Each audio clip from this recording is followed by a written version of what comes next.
It doesn't seem great, but it seems like it might be good enough to go along with, guys. All right. I'm just gonna start. I'm not even gonna play the intro. I'm just gonna start because I don't know. If you guys start to see like a lot of buffering, not just like 1 second of buffering, okay? You don't have to tell me if it buffers for like 1 second. But if you're getting it like a lot, if it's happening like more than once or it's happening constantly, please do let me know. But let's not that. I'm not playing the intro. Let's try and play this. Let's try and do this. We're going to try and power through it. If it gets really, really bad and it doesn't get better, I will switch the stream over to Discord. But I really don't want to go through all this crap again, you know? Just let me know if you have any weirdness. Borger the Bobbin. Oh, wait, that's Sundays, yeah. Alright. So we got the second ending with Kasuke. So to get the third ending, we have to first get both characters' second ending. So what we're going to do is... Yeah, I know, exactly, right? We're going to switch back over to Monohime. She's only level 63. Oh. That's okay, she'll level up. I'm pretty sure, as long as I have the right, like, pendant thing on her. Let's see. Master's Handbook. Yeah. There's not something better than that, I don't think. I don't think there's one better than that. But I certainly could, let's see if I can forge anything. Motherfucker. Really? What's up, June? How's it going? Let's see if there's any, like, ones that I could... God, I wish I could, like, zoom in and... Can I do this? No. Oh, okay, I did that already. What about this?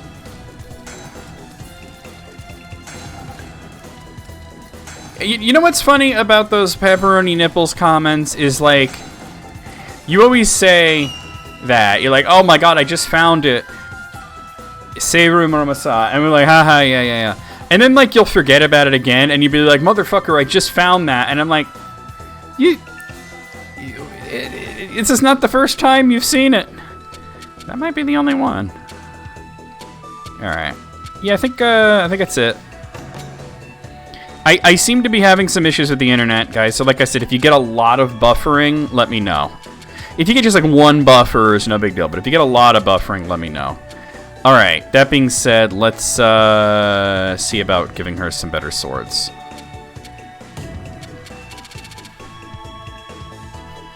I mean, if I don't know that's what you're into, is that what you really want to? You're asked to be so? Okay, so there's some swords that she can't even equip because her level. But I'll equip the 3 best that I can use. This one, and... Let's see... This one. Yeah, because there's 108 swords, right? Yeah, but like I said, just let me know if you get, like, a lot of buffering. If you get, like, one little buffer, whatever. But if you get a lot, let me know and I'll switch right over to Discord. I don't know if this is a one-time thing or if I'm going to have fuckery with the ISP again, but... Alright, well... Where the hell even am I? Oh, okay, I'm at the end. Alright. It's Steven Universe. You're Steven Universe. You know, I feel like I should go here and see if there's anything there that I need to worry about. Oh, God. I forgot how to play this game. There, that's how you play it.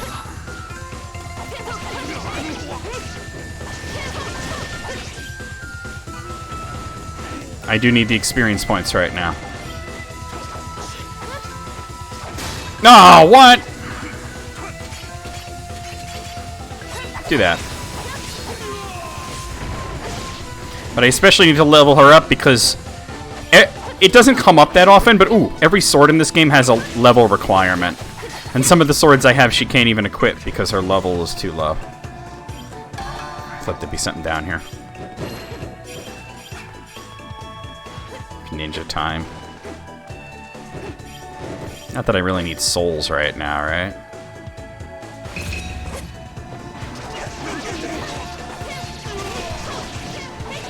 You know, we ordered from the pizzeria. Had a nice the Italian sandwich, you know. Level up. I am level Nintendo 65. Nintendo 65 meat. Not that. That is the sword I want to use, though. I don't know if there's anything over here. Like, let's just check. It looks like it just goes to Yamashiro, but I need to be sure.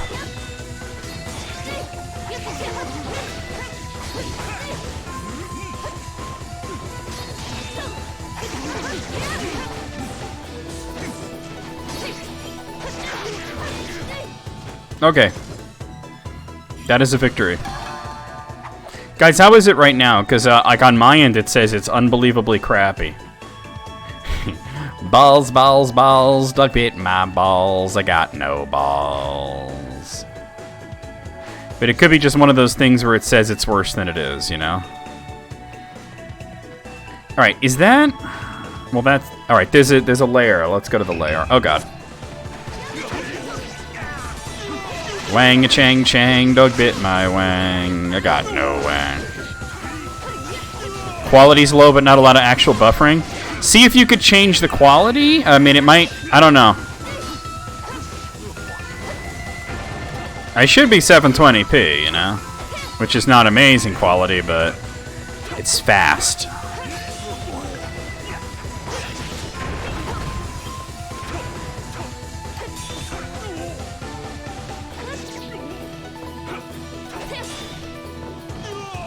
I mean, if it's a potato quality, that's like a completely different issue, too. That's like not really super acceptable either, especially with such a nice looking game as this.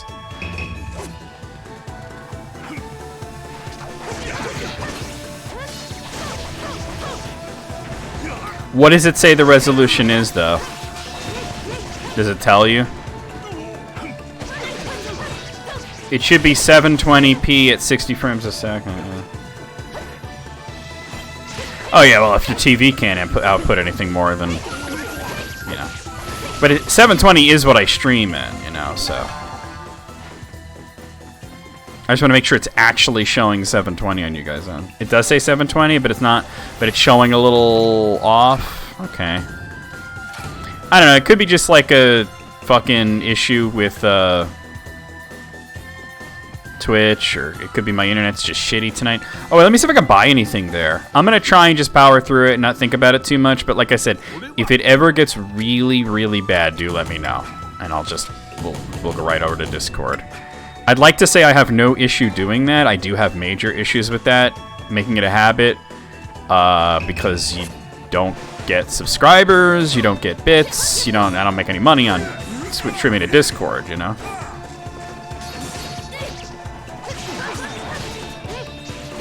So it's not constant, but it is like happening where it's like more than a few seconds, huh? See, right now it's telling me, well, no, there it goes. Every time I see it and it's stable, well, now it's stable again. It seems to be kind of trying to stabilize right now.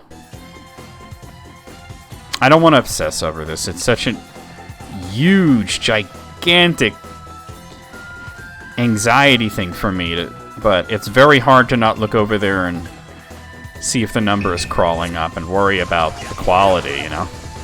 Okay. That was fair, balanced.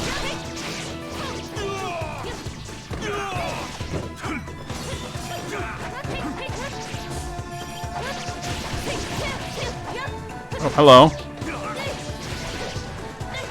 You're both dead, right? Ugh. Stop! Stop! He's already dead!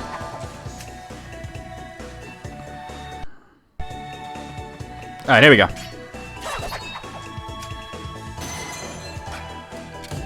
Level 57, no problem. About to level up anyway. Scheming Yagu Clan. If I see that fucking total pandemonium, I have like no plans to do that. It's unnecessary to get any endings. You do get like a pretty good accessory, but nothing that's necessary. Level up. Oh god. Oh god. Taking a lot of damage. Alright. Of course, right after I level up is when I take massive... Ah! What the fuck? Is when I take massive damage.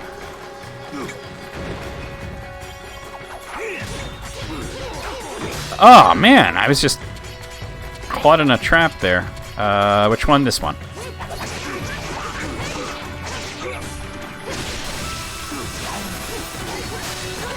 Jesus.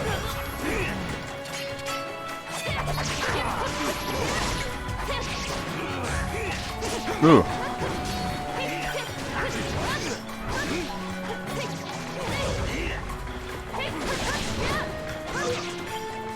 I gotta remember that these guys blow up when they die.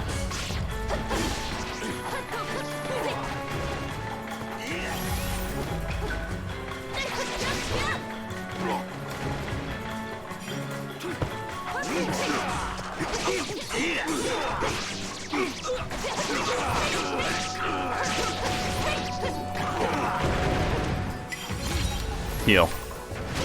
Oh god, right? Yoga fire!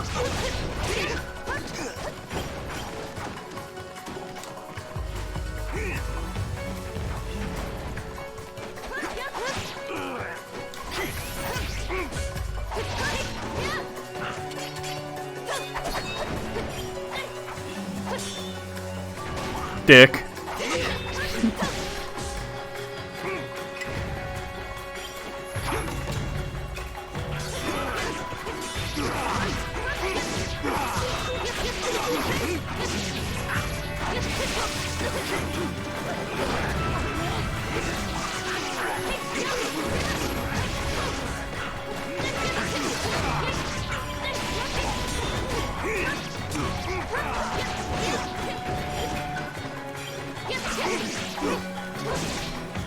Jesus.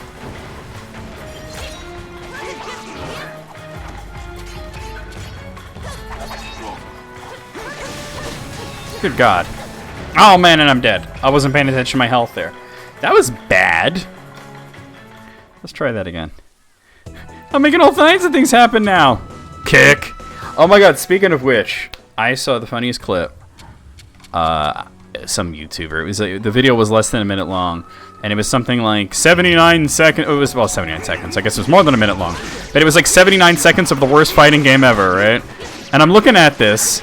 Okay, so I didn't know about this, but it was one of those like Hong Kong bootleg kind of things. So some enterprising fellow in Hong Kong, probably, right, decided to make a version of, or at least a game called King of Fighters 99. Ooh, for the Genesis. Now I know what you're thinking. That can't be good. You're right, right? So, it's this one, and somebody was like playing it online, I guess through like Fightcade or some shit, right? And the two characters, which, you know, only one was actually a King of Fighters character, but it showed Terry Bogard, which the game said is named Tree, like T-R-E-E-Y. It was all scrambled up. Fighting Cyclops, like from the X-Men, using his sprite from like X-Men versus Street Fighter, and his name was like Cycle or something. It was like C-Y-C-L-C, you know? Anyway, there's a whole section of it where Cycle has Tree in the corner and it's just got him in block stun and just kicking him over and over again with like just kick. And it reminded me of that moment from my stream where it was like kick. Kick.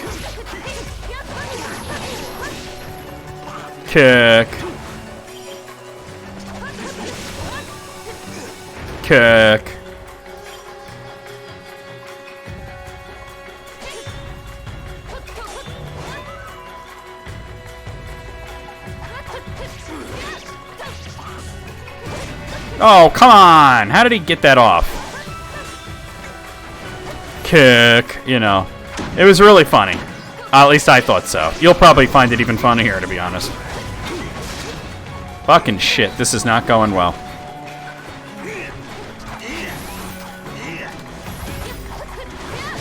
Oh, I'm on a broken sword. No wonder. Slash.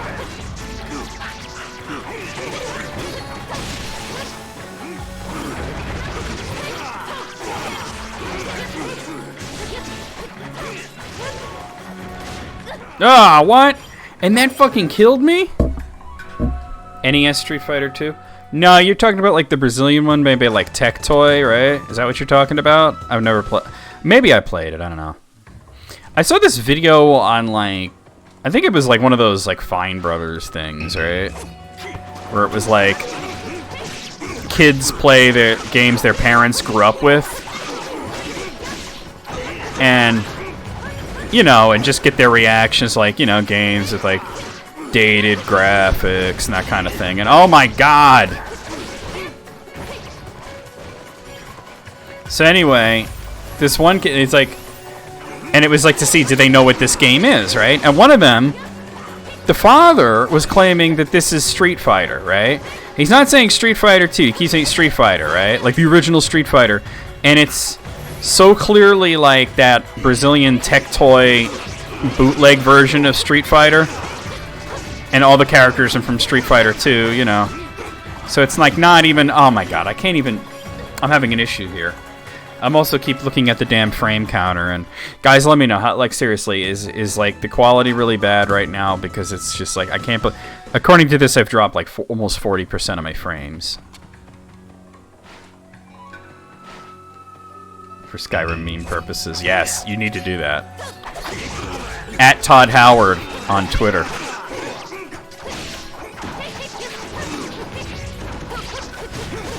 Oh my god, wow, wow, wow. Oh, and you just like get I can't even land to switch swords. This shouldn't be that hard. I'm way above level for it. I'm just sucking today. Because of course the stream has to start out badly.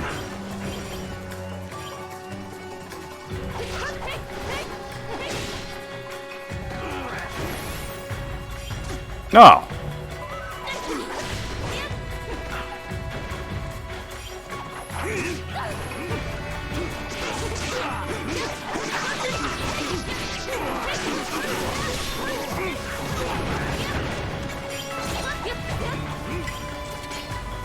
Slash! Ooh, jump. I did that too soon. But yeah, so this guy was telling us, oh, this is the game I grew up with. This is what I played with, right? And meanwhile, it was this bootleg that wasn't even the real thing.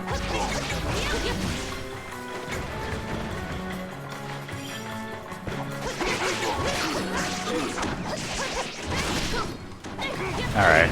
Yeah, if it's... Oh, God, what the... I can't even break out of it. If it's doing that... Alright, right after this attempt, I'm gonna... Well, see, now it's not dropping frames. Damn it. Hello? There we go. Slash. Okay. If it continues to be okay like it is right now, that's fine, but... Yeah, after this attempt, if it's dropping frames again, I'm going to move the stream to Discord. I really don't want to do that, but I also don't want to have to worry about this. Oh my god, right when I hit the roll input, I'm like doing that, and that's when the hitbox on that fire is like...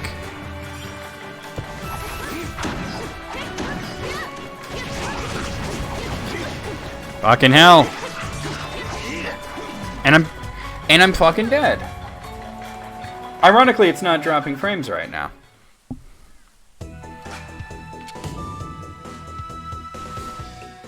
Oh, actually, yeah, the Brazil Master one of those Tech Toy ones was licensed by was licensed by Capcom, but what I'm saying is this guy is not some dude from Brazil, you know? You know, these people like grew up in like fucking California or some shit. Oh my god, that's like almost half my health right there. Right, I gotta try and concentrate on this. Yeah, ironically, it's not dropping frames or giving me any problems right now at all. So maybe we're good. Hopefully, we're good. I'm learning that you can't really roll through the fire. You gotta 100%. You have to jump over it.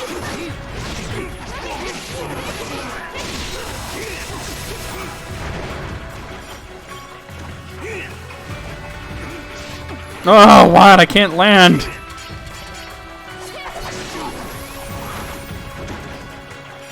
I'm almost leveled up, too.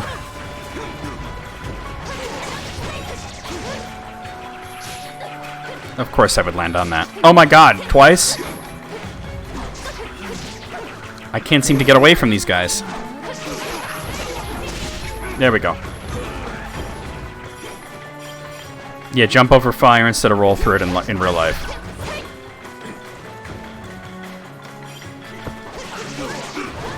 You know what this is? I gotta shake the rust off. I haven't played this in like a fucking week, so... That's part of it, too. But it's mostly the internet shittiness. Now, see, now it's doing it again. And I shouldn't have looked, because now I'm getting my ass kicked.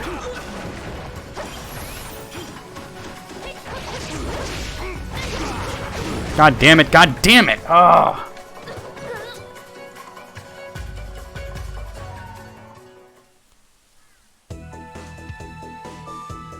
What are you talking about, Gray? Menace Beach. Alright, guys. Well, you know who had a few of those games growing up? Not necessarily Color Dreams, but Wisdom Tree was June. You know, June's mom was like one of those hardline Christians. I'm gonna move the stream over to Discord because it's just worse than ever, and I can't deal with this right now. I really can't. It's going to drive me completely fucking bonkers. Hopefully it's just a today issue, but I'm gonna end the stream here. Guys, just come over to the potato chat. Just as long as, you know, like when I'm trying to read things, you don't all, you know, talk at once, but that's fine. Just join me on the voice chat, and we'll see you guys real soon. Alright, I just hit record again. I'll have to splice this all together. Let me get on the voice chat myself, actually.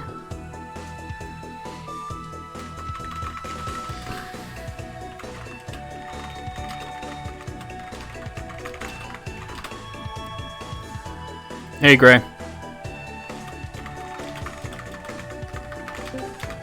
Hey, Gray. Hey, Moogle. Alright, nobody's saying anything, so that helps. That's very helpful. Nobody's saying anything. Okay, well, Moogle's saying something now. Yeah, put the stream up. Gray's just not talking. Or having audio issues or something. Alright, well, let me try that again, because I clearly suck at this.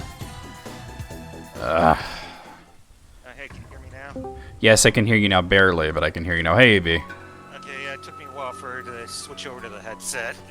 Why don't you just set that to your default? Go. Oh, no. Welcome back, EB. Hello? Yay. Hello. Okay, last time it wasn't even lighting up, so... That's weird. Alright, let's try this again. Sometimes it's finicky about when I plug it in and join the chat. So. Oh my... Oh, right after I level up, they nail me with the fire. So yeah, June had some of the Wisdom Tree games growing up. They had Sunday Fun Day instead of Venice Beach. I don't think June had Sunday Fun Day. But I know they had, like, Spiritual Warfare was one of them. Oh god. That's not even that bad of a game, to be honest.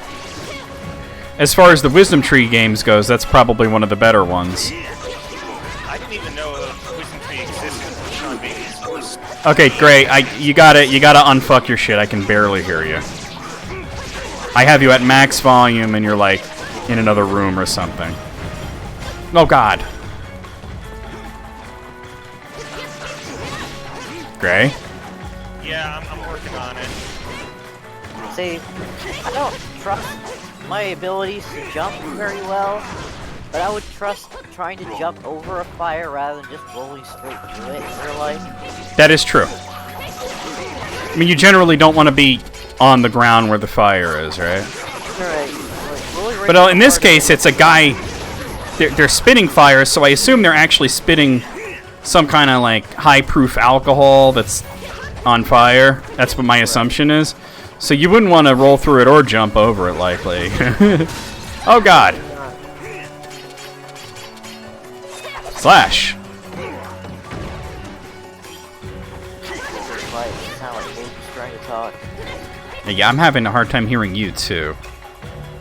Well, you alright, I had your volume down, but Gray I've got all the way up and I can barely. Well, now he's not even talking. And what about now? Say it again? What about now? It's a little better. Alright, I don't know. I think I'm just gonna have to buy myself a new headset. This thing wasn't expensive anyway. Wait, well, what kind of headset? You know that there's settings in there to make where you can make yourself louder. Yeah, I went into settings and it says my microphone volume is at 100. Is it the settings in Windows or the settings in Discord? Oh, I was looking at the Windows settings. Hang on. Well, check it in Discord as well. Okay. Oh God. Because, you know, sometimes one is different from the other. What is the loneliest Number that you ever knew. Where is it in Discord? I don't know, might be an audio and video, like where all the other audio and video things are. Click the cog and then go to voice and video under app settings. Yeah. Okay. How about now? Whoa, okay, that's better. That's better. Here, I'll back it off a little. No, don't back it off. We said it's fine. Oh. We finally get a good volume and then you're going to turn it down? Alright, slap. Just the way you said woo, I assumed it was a bit too much. No, that it was a big difference. He also has you wound up because we couldn't hear Yeah. you. I mean, keep in mind that I can lower you. I just can't raise you up because I've raised you up as much as I can. God, heal. Alright. I just moved you back down to normal and it's fine.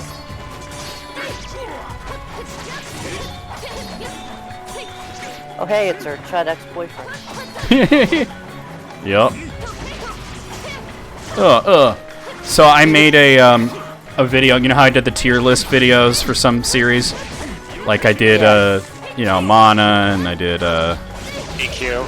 yeah. So anyway, somebody suggested, why don't you do, you know, for things other than video games, you could do like movies and shit, right? And I did one for Marvel Cinematic Universe.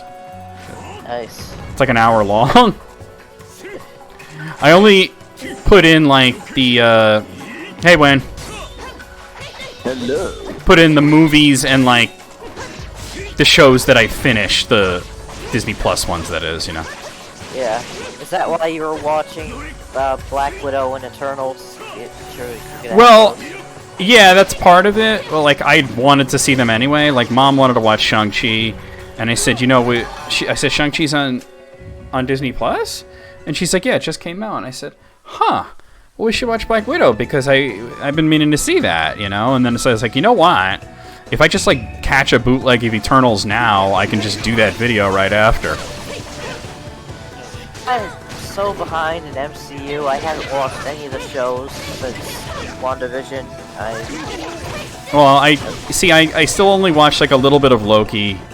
I haven't finished that, and I haven't seen any of What If. I haven't started Falcon and Winter Soldier, so I haven't started Loki. Yeah. I haven't seen any of What If. And obviously, I haven't seen Shang-Chi or Black Widow or and Eternals is still. Well, let's just say. Wait, do you guys want to know what my tier turned out to look like? My tier thing? Sure. All right, I'll give you. All right, so where's the video? All right. I'd heard that Eternals was pretty meh, so. Well, oh, it's being shitty to me now. VLC is going to be shitty to me. Give me a moment, guys. Maybe I wants to behave. Yeah, it's just everything is crap right now. It's Nothing is coming up Millhouse. You're right. Well, this is the thing that VLC sometimes does with like a newer file. Oh wait, no. Oh, that is my bad. That is not the video. That is the video I'm recording right now. That's why it wouldn't come up. Okay, here it is. Okay, so we'll talk. Okay, just giving you the movies, right? Do you want worst to best or best to worst? I might as well worst to best. Worst to best. Okay, so in the D tier, worst is Age of Ultron. Wow, I am so shocked that Yeah. that was the bottom Yeah. for you. And then the other one in D tier, slightly better, is Eternals. But, it's not the worst MCU movie, but it's close! So like you said about Age of Ultron, just blandly good. Well, Age of Ultron wasn't blandly good. The first half of it sucks ass. It just manages to somewhat come back. My issue with Eternals was that, well, first of all, almost all the story beats are from other movies, especially Captain Marvel they copied. The characters are so obviously XBs of the Justice League that they actually drew attention to that. Like, they hung the lampshade all over it. Like, there's literally a kid who confuses Icarus with Superman. Like, just because you lampshade something doesn't make it okay. No, and they were hanging all the lampshade. Like, the kid's like, "You're Superman, I saw you on TV." And he's like, "I'm not Superman." He's like, "You're Superman, I saw you. You fly and you shoot lasers." And what's interesting is it's not like Icarus is a Superman XB in the comics. All the Eternals have basically the same set of powers, they just tend to excel at different things.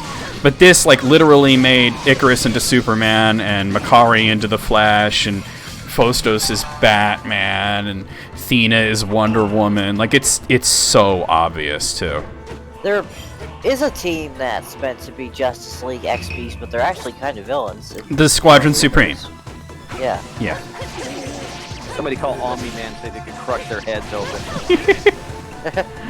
Oh, Omni-Man.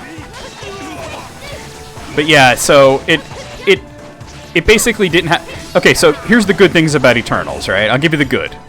The cinematography is fucking gorgeous. The acting is really good. I enjoyed the cast, especially Gemma Chen. She was basically the lead. Other than that, the story is gibberish that was mostly cribbed from other movies, and it jumped around the timeline a lot, like way more than what was necessary. So, you know, like I said, still enjoyed it marginally more than Age of Ultron, and it had the similar sort of thing where, like, the third act kind of redeems it a lot. Okay, so in the C tier, and I know this is the controversy here, right? The lowest one that I have in the C tier is Avengers. And, you know, when Warm take. well, for some people that's nuclear. For some people it's not, you know? It depends. Like, for me, like, when I first saw Avengers, I liked it enough, but I definitely didn't see the big fucking deal. And then I felt that Age of Ultron retroactively made the first Avengers better. And then I felt that once, like, the really good movies started coming out, I was like, yeah, it's just not that good. Then I got, wait, hold on. Give me a second, guys, I'm sorry. I gotta make it bigger. Okay, so, They got pills for that. oh my. I mean, they say they do, but it's all a bunch of false advertising now. Yeah. Yeah. They got surgery for that. I ain't letting anybody cut open my wiener. It's lasting more than 4 hours. Do I need to see a doctor? Okay, so... Is it me, or... I mean, this is from the video. Where is the... Okay, yeah, so... Above that, slightly, I have Iron Man 3. Which, like, when I first saw it, I didn't like it at all. But, like, it's one of those movies that I like more as the more I watch it. So, that's my whole thing on Iron Man 3. And then I have Incredible Hulk and Thor: The Dark World. That's, like, the C tier. Thor: The Dark World depresses me just because of what Christopher Eccleston was going through while he was filming it. I could imagine that would be depressing, yeah. And then he even said afterwards, it's like, you can't recognize me at all, I might as well have not been in it. Yeah, he was my major... Like, I don't hate it like a lot of people do, but he was my major issue that I felt that he was kind of wasted in it. I'm waiting for the thing to tell me on the game. Because I'm not sure that I should go to Musashi there. Like the brave fencer? Exactly like that, yes. Okay, so B tier, right? I got... that's where I put... I'm not going to get into the TV shows, but basically going from worst to best in the B tier, I got Thor, Iron Man 2, Ant-Man, Spider-Man Far From Home, Doctor Strange, Iron Man, Ant-Man and the Wasp, Captain Marvel, and Black Widow. So that's where Black Widow is like the B+, you know? Yeah, it was a pretty good movie. I mean... Yeah, I enjoyed it. After all the pandemic and finally being able to see the Marvel movie in theaters again, it was a fine welcome back. This is driving me crazy. Let me see if it tells me somewhere in here what I don't get the hate for Black Widow. I mean, there was just a lot of vitriol for that movie when it came out. Because woman. Woman does stuff. Yeah, because woman. That's the same thing with Captain Marvel. I actually talked about it quite extensively in the video about how there's two types of people: those who hate Captain Marvel and chuds, chuds and those who will enjoy it. Because like, you can criticize it, but it's like not a bad movie. The people who are like have incredible hatred towards it, 100% chuds. But they'll insist that, oh no, they have legitimate concerns about it. There's like a proper way to do things with characterization and stuff. They were. All right, you gotta let me talk. They were review bombing it before the movie came out. So, Yep. I know part of that is also because Brie Larson herself is such an outspoken leftist, so that just God forbid, right? God Yep, forbid. The Quartering only had like about 50 fucking videos before that movie released about her. Okay, so the A tier, going from like worst to best, got Shang-Chi, Spider-Man Homecoming, Civil War, Guardians of the Galaxy, Guardians of the Galaxy 2, Captain America 1, Black Panther, Endgame, and Thor Ragnarok. What region am I even in? That's what I'm not understanding. What about Infinity War? That's probably S tier. I have S tier. Oh, okay. There's only two in the S tier. I probably would have put Civil War S tier myself, but... Okay, so the only thing that I kind of criticize Civil War for is that I was giving like extra weight to movies that you don't have to have watched a whole bunch of other movies to understand. And like, I get that that's third Captain America, so yeah, you watch the first two Captain Americas, but it's like, it's basically an Avengers movie, though. Right. It should have been Avengers Civil War. That also would have made it less ambiguous about whose side you were supposed to be on. By the way, with the Guardians of the Galaxy movies, because I was thinking of this when we were watching that's Blade Runner 2049. Dave Bautista's leaving the Guardians of the Galaxy movies. After the third one, or he's not doing the third one? That's what I'm looking up right now, because I can't remember which one it is. I know he said that he doesn't want to play Drax anymore. That's interesting. I can't remember what he said. He said there was a reason for it. Well, I remember him saying something he didn't want to have his shirt off all the time. Yo, what up, Riddle? What's up? So the S tier, as you guys deduce, is Infinity War, and then I have the very best one being Winter Soldier, much to Barrel's chagrin. Oh yeah, he's going to be in Guardians of the Galaxy 3, but then he's done. Yeah. See, now I wonder how full of shit he actually is.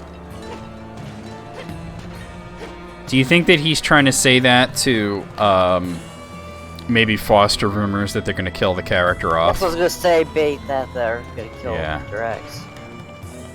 He's also moving on to Army of the Dead and doing other stuff with Zack Snyder, so that could be it. No. He doesn't want that Disney cash cow nipple anymore, huh? You put Far From Home as a B tier, even though I don't think it's even out yet. No. You're thinking of No Way Home. No Way Home is the one that's not out yet. Oh, derp. Far From Home is with Jake Gyllenhaal as Far From Mysterio. Home was the last movie I saw in movie theaters. Oh, derp. It's like, Okay, I'm getting the dude. I'm getting the Spider-Man movies. Well, they all have home in the title because there's Homecoming and then Far From Home and then No Way Home. Yeah, and I like people proposing like joke titles for the next ones. It's like Homeless, Home Alone. And with Macaulay Culkin, Spider-Man Home Alone. Well, you know, he's not going to be a kid forever, so we can always go to Spider-Man Homeowners Insurance. Yeah. Yeah, I caved and watched the latest No Way Home trailer, and I was iffy before, but now, yeah, go ahead, bring it on. It looks multiverse craziness. It looks okay. So some of those shots so obviously had CGI'd out the other Spider-Man actors. Right. Like, there's a scene where one of the villains gets punched by nothing. So it's kind of like when they put out the trailer for Infinity War and the Hulk was in it, in the action scenes in Wakanda. And then, you know, he wasn't. So, I think they did that. And I you know, like, my mom's funny because she likes these Marvel movies a lot, but she really doesn't like Spider-Man for some reason. She just doesn't like Spider-Man movies, and like the one Spider-Man actor that she really liked was Andrew Garfield, so I told her, you know, you might get to see him as Spider-Man again, and now she's all excited about that. If she said that she likes musicals, right? Yes, and if you're thinking about that one musical, Boom. yeah, she just watched it the other day and she fucking loved it. I want to watch it. It's on, of course, it's on Netflix after I canceled it, but Of course, yeah. I'll just pirate it. Like I said, I have no Yeah. problems pirating anything that's Netflix original, but There you go. because it's about Jonathan Larson, the creator of Yep, Rent. and she's a big great. fan of Rent, so... I mean, I've got a tattoo for Rent, Yeah. so... I mean, not only is it about Jonathan Larson, it was the original musical was by Jonathan Larson. Yeah, It's and I think autobiographical. Lin-Manuel Miranda had produced it as well. Yeah, he directed the movie too. So He did So talk it- about 'cause it's he like said that. it ticks so many boxes for my mom. It's about Rent. It's Lin-Manuel Miranda and Andrew Garfield. Right. And Andrew Garfield looks exactly like Jonathan Larson. That's what she said, yeah. But I actually agree with her to a certain extent that, like, while Tom Holland is, like, my favorite Spider-Man actor, my favorite Spider-Man movie is the first one that Andrew Garfield was in. I thought that movie was awesome. But, My favorite Spider-Man movie is Into the Spider-Verse. So. okay, I wasn't thinking of that, but if we're counting that, then yes, 100%. Seen it yet? Oh, it's so good, though. Oh, now Yeah. we have that Cartoon Club. Me and June watched it right when it came out on DVD, and Riddle, I'm having a hard time hearing you. Just let you my know. favorite- Is it any better? Oh yeah, way better. Yeah. Too far away from the mic then. Okay, anyway. My favorite Spider-Man, favorite is still Spider-Man 2. Number 2 would be Into the Spider-Verse, and number 3 would probably be Far From Home. Like, I would say Okay. Spider-Verse is undoubtedly my number one, then Amazing Spider-Man, and then probably Homecoming. I've never seen the Amazing Spider-Man movies. Well, the second one is a mess. It's a mess. There's no getting around that. First one's awesome, though. I put Into the Spider-Verse on Zoo Cartoon Club. Cool. You know what's fucked up about the Amazing Spider-Man movies is the director's name was Mark Webb. Like, yo, your name's Webb and you wind up directing Spider-Man movies? Like, what are the chances, right? I remember the first time I saw Civil War and I saw Tom Holland as Spider-Man, and I was like, the only description I had for him was, he looks earnest as fuck. He does seem very earnest, doesn't he? And he was actually the first actor to play Spider-Man in a movie who was actually a teenager at the time. I mean, barely. He was 19 when he did Yeah. Civil War, but yeah, it's true. He was 19 when Civil War finished wrapping. He was 18 when it started. Oh, okay. Well, I'm sure his scenes. What about Deadpool? Wasn't he part of the MCU? No, the third one will be part of the MCU, though. Yeah, Okay. because they're they're That not was- quite grandfathering into the Fox movies, but They're only grandfathering in Deadpool, from what I understand. yeah. Yeah, because Deadpool can do that. He's the only one Yeah. who has an explanation as to Well, remember the okay. previous So movies. I haven't watched it, but I'm aware of the big thing. Like, who has seen Venom? Let There Be Carnage. I Haven't, but it doesn't matter. the mid-credit scene. I heard about it. Yeah. Well, apparently it is part of the MCU Oh. in the way That's what I that want. you know. I don't want to spoil it, but it connects to the MCU in a way that you wouldn't expect. Don't let Morbius join the MCU, because I don't want Jared Leto to be part of it. Well, okay, so I can tell you that probably not, because the way that they connect Venom to the MCU is literally that he goes to a different universe. Oh. Set that up for the. Yeah. That probably sets it up for the new Spider-Man also. I do want to watch the new Venom movie just because the first one was so fucking funny. I love the first one. It's one of those movies that is like, wow, this is extremely dumb, and I'm very much here for that. Which, I will say, you know, for everything Saw did, they did properly prepare me for that movie. They were like, don't go in expecting high art or MCU quality. Go in expecting just to have fun. And Yeah. to expect touching love story between the man and the symbiote. Yeah. And Tom Hardy just doing his best Tom Hardy impression. Yo, I am fucking wrecking this dude. Oh, never mind. I have good news. As of next week, I got promoted. Awesome. You did say that it had been going really well at work, so. More money, more money, more money. Exactly. So I do a 7-week training course, and it's like, ooh, training course over the holidays, so that makes life so much easier. No holiday rush for me. Good. It's just you and your dad now, right? Or Yeah. you have a brother, I'm level don't you? 69.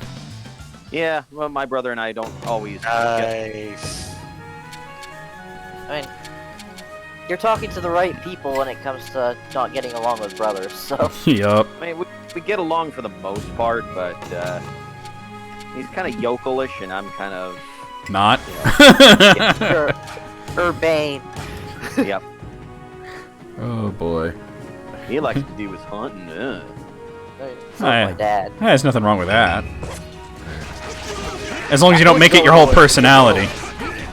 Like, I would go in the woods along with my dad with a gun, but Oh. he does go hunting with his Oh, brother sometimes. EB. Guess what I had for dinner today? Deer. I had Italian sandwich like you had sometime. With like, capital, It had gabagool, ham, salami, provolone, red onions, and like, you know, Italian dressing. And it was on a ciabatta, which was nice. I wish I'd get a ciabatta when I get it. The pizzeria we were getting it from makes their own bread. The thing is, in Maine, this just seems to be unique to Maine. Any kind of, like, foot-long sandwich, like sub sandwich or whatever you call a sub or a hoagie, you know how it's regional. In Maine, they're all called Italians. Oh, that is an interesting one. You know, when I first moved to Pennsylvania is the first time I heard the word grinder. Grinder. You'll Yeah. see, like, what do you call, you know, long sandwiches, regional maps. Yeah. Like, you know, sub, hoagie, grinder, and then Maine will be the only one that says Italian. Yeah, growing up in New York City, they were always called either hoagies or subs. And I grew up saying Italian. It wasn't until I was an adult that I started saying different things because I talked to people online. I didn't know what the fuck I was saying when Yeah, I said right. Italian. Like, you having an actual, you know, Italian sandwich? And Yo, usually Ross. The answer is yes. Well, isn't it good to live on the side of the country that knows what a pierogi is? Yes. I know what a pierogi is. I love it. Oh, that's funny. I haven't had There's- pierogies in so long. Oh, you had them just the other day. But, I remember I mentioned... This is my friend Mark, you know, formerly of Zombie Sneak Attack, currently of Meth. Yeah. I was like, hey, I'm gonna get some food or something, right? And it was on AOL Instant Messenger back in the day. Then I come back and he's like, what did you get? And I was like, oh, just some pierogies. And he's like, what the fuck is a pierogi? And I'm just like, how do you not know what a pierogi is? Like, I can understand if you've never had one, but like they have them in the supermarket. Like, how do you not know? To me, it's like, what? And he's like, I've literally never heard of it. What is it? And I'm like, okay, well, it's like a ravioli, but instead of instead of meat or cheese in the middle, it's like, mashed potatoes. He's like, that sounds awesome. I'm like, yeah, it is awesome. So that was the discussion. And then it was like a year later. No shit, you just like a year later, I made a reference to, I'm glad I live on the side of the country that knows what a pierogi is. And he goes, what the fuck is a pierogi? And I said, we've had this exact conversation before, and I know I've said this before, but you smoke entirely too much fucking weed. If only he'd stayed at least. Yeah, right? I would have replied back, meth. Meth, fucking meth. Well, this is before he got into the harder drugs. I ordered a surf and turf burrito. What variation of surf are they putting in your burrito? Shrimp. See, I can't... See, here's the thing. I can't fuck with shrimp with cheese. That's fair. Something about shellfish and cheese together, unless it's like lobster fondue or something, that's different. But something about shellfish and cheese together just kind of seems unnatural to me. I'm sort of waiting for my dinner. It's Claudia cheese, so it's like Mexican aged cheese, so. Yeah, that's out. Level the fuck up. And black beans and brown rice. I'm also not the biggest fan of black beans, but I think it's because growing up, my parents would make like the black beans out of the can. Ugh. And they were really like salty and shit. Ugh, yeah. I hate that. I'm not a fan of Parents most do that beans. too. Gross. I'm not a fan of like most beans. You and June both. June Like, June doesn't like anything that can be described as small and squishy. I mean, anything from green beans to baked beans. Although I do like string beans like fresh off the plant. Yeah. I know I used that... to have a string bean plant. Oh, that's cool. June used to like baked beans, but I know their mother would like make baked beans like constantly to the... You know how you just get burnt out on something? Right. That's what happened. Me with Hamburger Helper, which there you go is the ultimate poverty struggle food right there. But Yeah. my grandmother would make it all the time. I've never actually had Hamburger Helper. What is it exactly? Like I know you have to add the hamburger, but It's basically noodles and sauce. And the kind that we got is specifically called beef noodle. okay. So it's just like a beef flavored sauce over basically egg noodles with, you add hamburger. It's amazing that they have to add beef flavor when you're going to be providing the beef. It's so salty. I can imagine. So like packet ramen kind of flavor. And then- Yeah. It's like a step down from a full dose. What was that? It's like a step down from a full-blown lethal dose of salt. Zombie sneak attack song, lethal salt dose. You think it's about eating too much salt, but it's actually about somebody loading up a 12-gauge shotgun with rock salt and shooting you in the mouth. Rock salt. Would you just like eat a fucking mouthful of rock salt? Fuck no. I didn't think so. You're like, no thanks on that, I'm good. Then not even if you paid me. Yeah, but that sandwich was pretty fucking bomb, I gotta say. So we were gonna order pizza from the place, and then Mom changed her mind, and she's like, "You want to get a sandwich?" And she's gonna get like a calzone. It's funny because the other day I really wanted one of those Italian sandwiches, and we were ordering. This is like last week, and she's like, I said, "Let's get sandwiches," and she goes, "Well, first she asked me, do you want to get from the pizzeria or the diner?" And I said, "Well, let's get sandwiches from the pizzeria." And she goes, "Last time I got a sandwich there, it had too much garlic." And I'm thinking like, well, just don't fucking get that sandwich, like. Or don't get a sandwich, I thought it was strange, a strange take, But anyway, she got a calzone, and I got me my sandwich Italiano.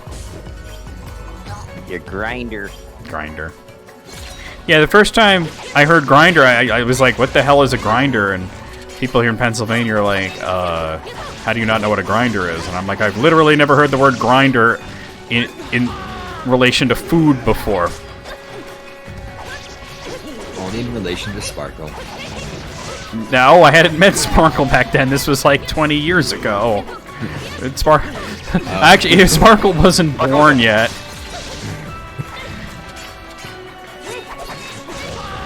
And actually, I don't believe that Sparkle used that app. Really? Somebody. Barrel uses it, yeah. But Sparkle used an app called, and I shit you not, Howler. Oh God! Don't you just hate that that's what it's called? Like, I'm not saying that the furries shouldn't have their own app for dating, you know. But I'm just saying the fact that they called it Howler is a very fuck you energy. Why does it have to be called Howler? I can imagine we call them like Tails or something like that. Tails. Well, I guess they wanted it to sound like Grinder and the other one, Tinder, right? They all have to end in "er." You have burgered the booble? Yes. They never pay attention to my instruction to not include ketchup because I never read it, but if that's my only complaint about them, then... That's you've had much bigger complaints about some other food deliveries, right? Yeah. Well, I tell you, it's funny.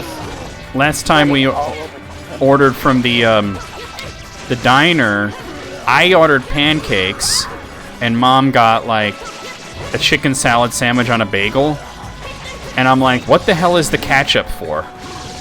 There was ketchup included, and I couldn't figure out what it was for. Damn. My grandmother loves chicken salad.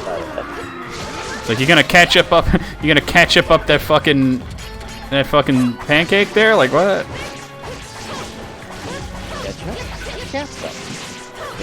Oh, fuck. Anyway, quiet now, because I'm going to be eating Okay. a very large burger. Well, we don't have to be quiet. You're going to be quiet, right? Alright. Silence, everyone! You must be quiet while I eat. It did sound like like you were saying, everybody quiet, I must eat. And the fries must be secure. That'd be something on the ground, something I would say like, hey, everybody shut up, I have an erection. Yeah. I could totally see you doing that. I've done it before, actually. Oh, God. Why wouldn't you? That is funny. Well, it is funny. No, I did that when we were doing like a sound check. Like, no, seriously, I'm like popping a boner right now. And you all need to be quiet because of my erect status. Yep. It's like, don't make me drop my pants and go whoop, whoop, whoop, whoop, whoop, whoop, whoop, whoop. It's like, you know, the first time I made that whoop whoop whoop joke was with Jesse. Jesse is involved in this, like, sort of speed running thing where, like, you, fuck! I didn't think that would kill me. Yeah, I'll try again. It's like, I forget what it was called, but the initials are shit, like S-H-I-T, and I think each year they change it to be something else, but it's this charity thing where he races against somebody else through a game or commentates a race. So anyway, he was telling me, oh, I got to race against this guy in this game, and he's really good at it, and I don't think I'm going to win, right? And I said, well, you know what you could do is use psychological warfare. If he's like really ahead, just drop your pants and start helicoptering. You know? And actually what I said was just drop your pants, and if that doesn't work, start helicoptering. And Jesse's like, yeah, my eyes are up here, bud. And I go, yeah, whoop, whoop, whoop, whoop, whoop, whoop, whoop, whoop, whoop, whoop. And that's where that came from.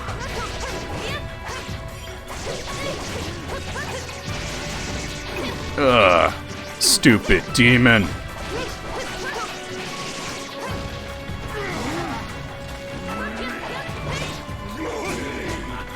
Whoa, what happened? I'm like, oh, he grabbed me. What the fuck? And he yeeted me. Oh, God. I've never seen that attack animation before.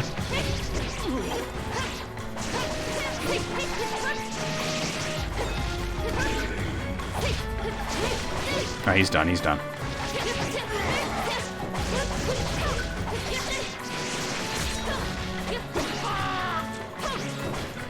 Oh, but Wayne, I don't know if you weren't here for a whole big Marvel discussion, right? I was not. Yeah. Eternals was a little bit of a fail. I can imagine. I mean, I think there's always kind of like Marvel lays a stinker before the big one comes out. The Spider-Man one seems like the bigger one that's coming out. Everybody's hyped for. Yeah, but like, usually even the lesser one's good. And I'm not saying this wasn't good, I'm saying it had some fucking issues. Oh, I can imagine. So yeah, I would just say wait for Disney Plus. It's not worth seeing in the theater. I thought Ghostbusters Afterlife, it was pretty good. I've been hearing good things about it, despite the Rotten Tomato score being kind of middling. But you know, my issue with it, and I'm going to be honest, is that it seems to me, from what I've been hearing from people, is that they fell into the trap that I knew they would. They forgot that Ghostbusters is a fucking comedy. It still is a comedy. There's quite a bit of like really funny moments, but it's kind of a different funny. It's sort of like a weird modern Stranger Things type of funny. Well, I get that, but I'm just saying everybody's like, oh my god, it's sad, I cried, this and that, and I'm like, yeah, I mean, that's not why you go to see, you know. And here's the thing, I never felt that Ghostbusters was a movie that needed sequels at all. Like, okay, Ghostbusters 2, still kind of funny. Yeah, it is. But not as good as the first one, but... No, yeah, exactly. And I also have heard that basically the entire plot is a giant jerk-off to the first movie. Like, they're just trying to be like, oh, you like these characters? Look, there's this person from the movie you like. The problem is they tried to market it for kids, too, because the real Ghostbusters was all over the place. Oh, that was a pretty good show, though. I used to watch it. The first 3 seasons were like dark as hell for their writing. So you literally had a door that said, "Do not open until Doomsday." And looking back on that as an adult, I'm like, what the fuck? They let that slide through on a kid's show? Yeah, well, most of those shows back then had things like that. Oh god. I can't believe I tanked that. You were surprised by that. You just see what Courage the Cowardly Dog let on it. Oh yeah, they let quite a bit on that one. You know what's interesting is I always wondered when I was a kid why they called it the real Ghostbusters. And then one day I was like looking for something to watch on TV, and my mother was looking in the TV guide, and she says, it says Ghostbusters on it. And I'm like, I like that show. And then it's like a completely different show that had nothing to do with... Yep, still amazing Ghostbusters. Yeah. And I was like, well, that's fucked up that they just called it Ghostbusters, you know, trying to capitalize on the movie. And then I found out that that was based on a movie from the 60s. 1975, actually. 75, was it? Yep. Okay. Yeah, well, it's old is what I'm saying. So those assholes were actually the original Ghostbusters. Yeah, it's called The Ghostbusters. And then well, the Filmation cartoon is the sons of those same fucking shit. Every time I think I'm going to jump over one of these yellow bastards, well, I know they're green, but I'm like getting caught in like this instant overhead situation. Necro, speaking of Ghostbusters, you think you'll ever do the 2009 game for a stream? You must have asked me this like a million times, and the answer is still yes. That's still technically canon in the third movie for all intents and purposes. Yeah. Hello? Hey, it works now. Hey, Ross, I'm having a hard time hearing you. Let me see if I can raise you up at all. Yeah, let me... Oh okay, my God. There we go. That's better. Okay, that's strange. Yeah, for a minute there, I guess, like, the mute on my microphone was on. It do be like that. Yeah. Ooh. Welcome to me getting my ass kicked. Repeatedly. Starring Necro VMX as the guy getting his fucking ass kicked repeatedly. That could be a song, sneak attack song. You're right. Kicking my own ass for fun and profit. In D minor. I just had... Oh my god. You ever come up with a joke in your head that's like, that's too terrible, I can't say that out loud? And that just makes you want to say it out loud even more? Yes, say it. Yes. So I just thought that, you know, Mark could come up with a new song. It would be called The Reverend Horsenuts in D minor.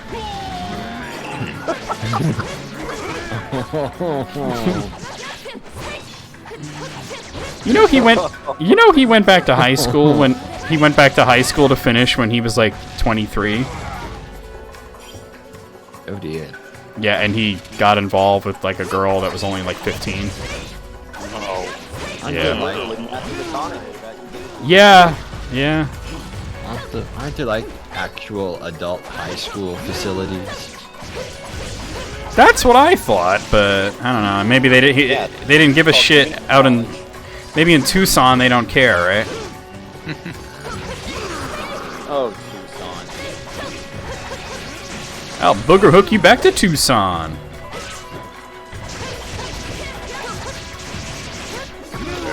If June comes around, I gotta tell them that joke. Oh god, I'm not sticking around for that shit. Take your Skyrim tongs and shove them up your fucking ass. Oh, alright, don't shove them up my ass. I said shove them up your ass. Shove them so Blow it up your ass. I'll rip off your head and shit down your neck. You said you lost the baby. Where? We'll go find it. I laughed so fucking hard on when I listened to that. I'm like, what do you mean you lost the baby? Go find it.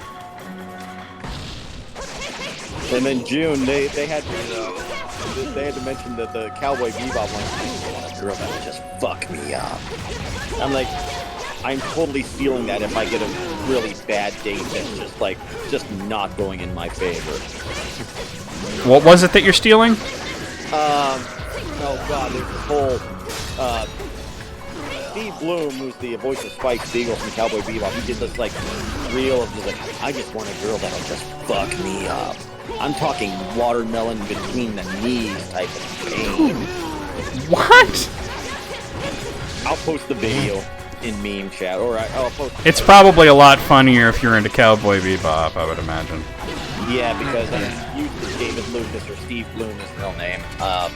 You know, he's kind of keeps it straight and narrow, but then all of a sudden he just does drop this shit, and I'm just like dying laughing. Somebody that I knew back in the day had a whole blooper reel of the cast of Thundercats in character cursing their heads off. Yes, I've heard that one.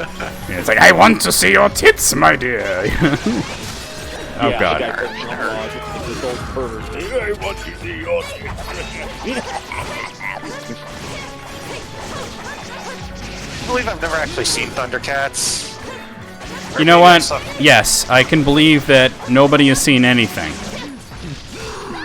Oh, fuck. That guy reached from, like, Nebraska and hit me with that. Nebraska? He reached all the way from fucking California for that shit. Jesus Christ. I found bloopers of the MLP characters cursing. So, you can... That would be hilarious if I was at all into MLP. I know, but I think it's funny that out of all the shows to have custom bloopers out there, it's the Magical Pony Show. Well, you know, there's an actual reel from Star Trek The Next Generation that's... It's not outtakes, but it's like a whole bunch of clips from the show, all taken completely out of context so as to sound really dirty. And it was put on one of the DVDs and everything. The outtake is extremely funny, though. Oh, it's so good, yeah. I think the best thing from that is a close-up of Riker going, "What about just plain regular sex?" And then it goes to like a chicken coming out of the holodeck.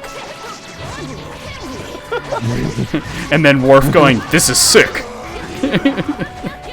I think Frakes is just trying to hold back from laughing, too. Oh, boy.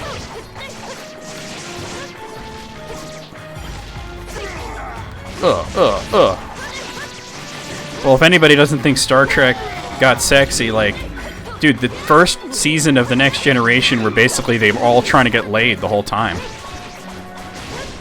Even Data got laid in season 1. And he's a fucking robot.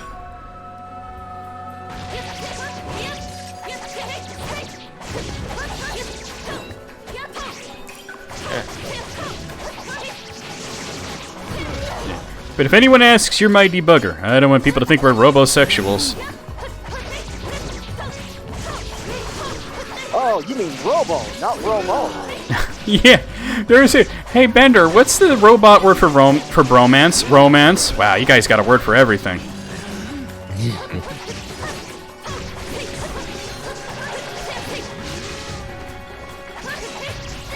I love the implication that it wasn't so much that Fry was a guy, but that he was human. And they brought King of the Hill back on the Adult Swim, so I've been watching that lately. Yeah, I saw that they had it on the schedule. People were freaking out. Somebody posted a meme, it was like the return of the King of the Hill. I guess Hulu no longer has a stranglehold over it. Fucking shit. Hail to the king, baby. Well, that's me. I'm the king, baby.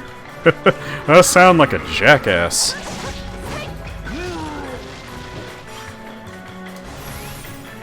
This is going to suck.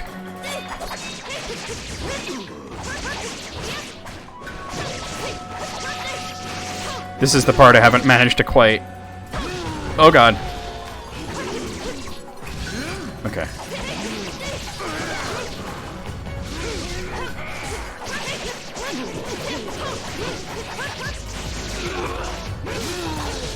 Damn, bruh.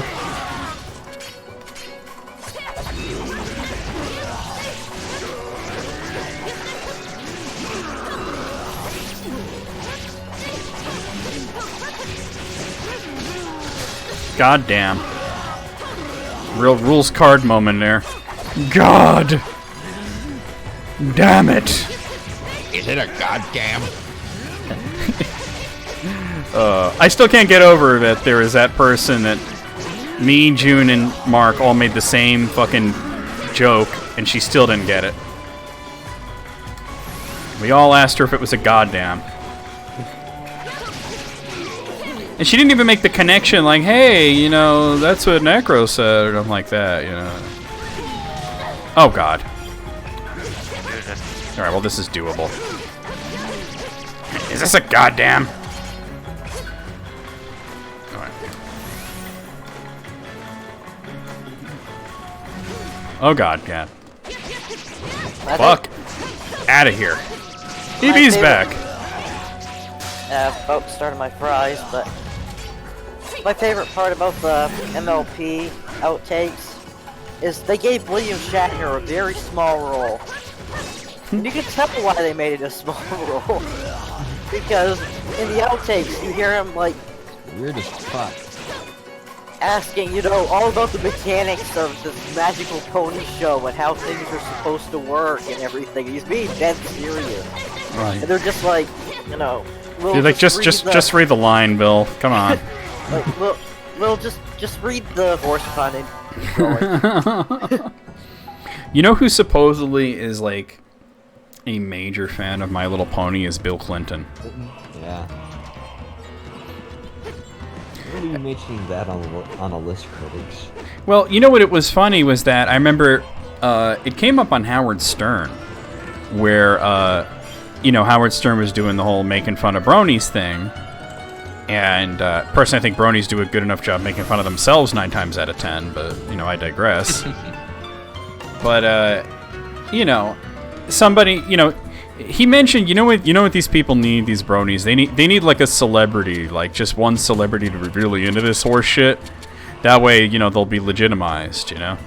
And then somebody called in and said Bill Clinton is a brony, and he's like, yeah, right, Bill Clinton. He doesn't have time for this shit. And then it turns out to be completely true. Like years later, like, there was this interview where Bill Clinton was tested like on all this crazy knowledge because they're like, you're supposed to be really smart. Let's see if you can answer these 500 questions, right? And it got to a whole bunch of pop culture thing, and apparently he nailed every My Little Pony question.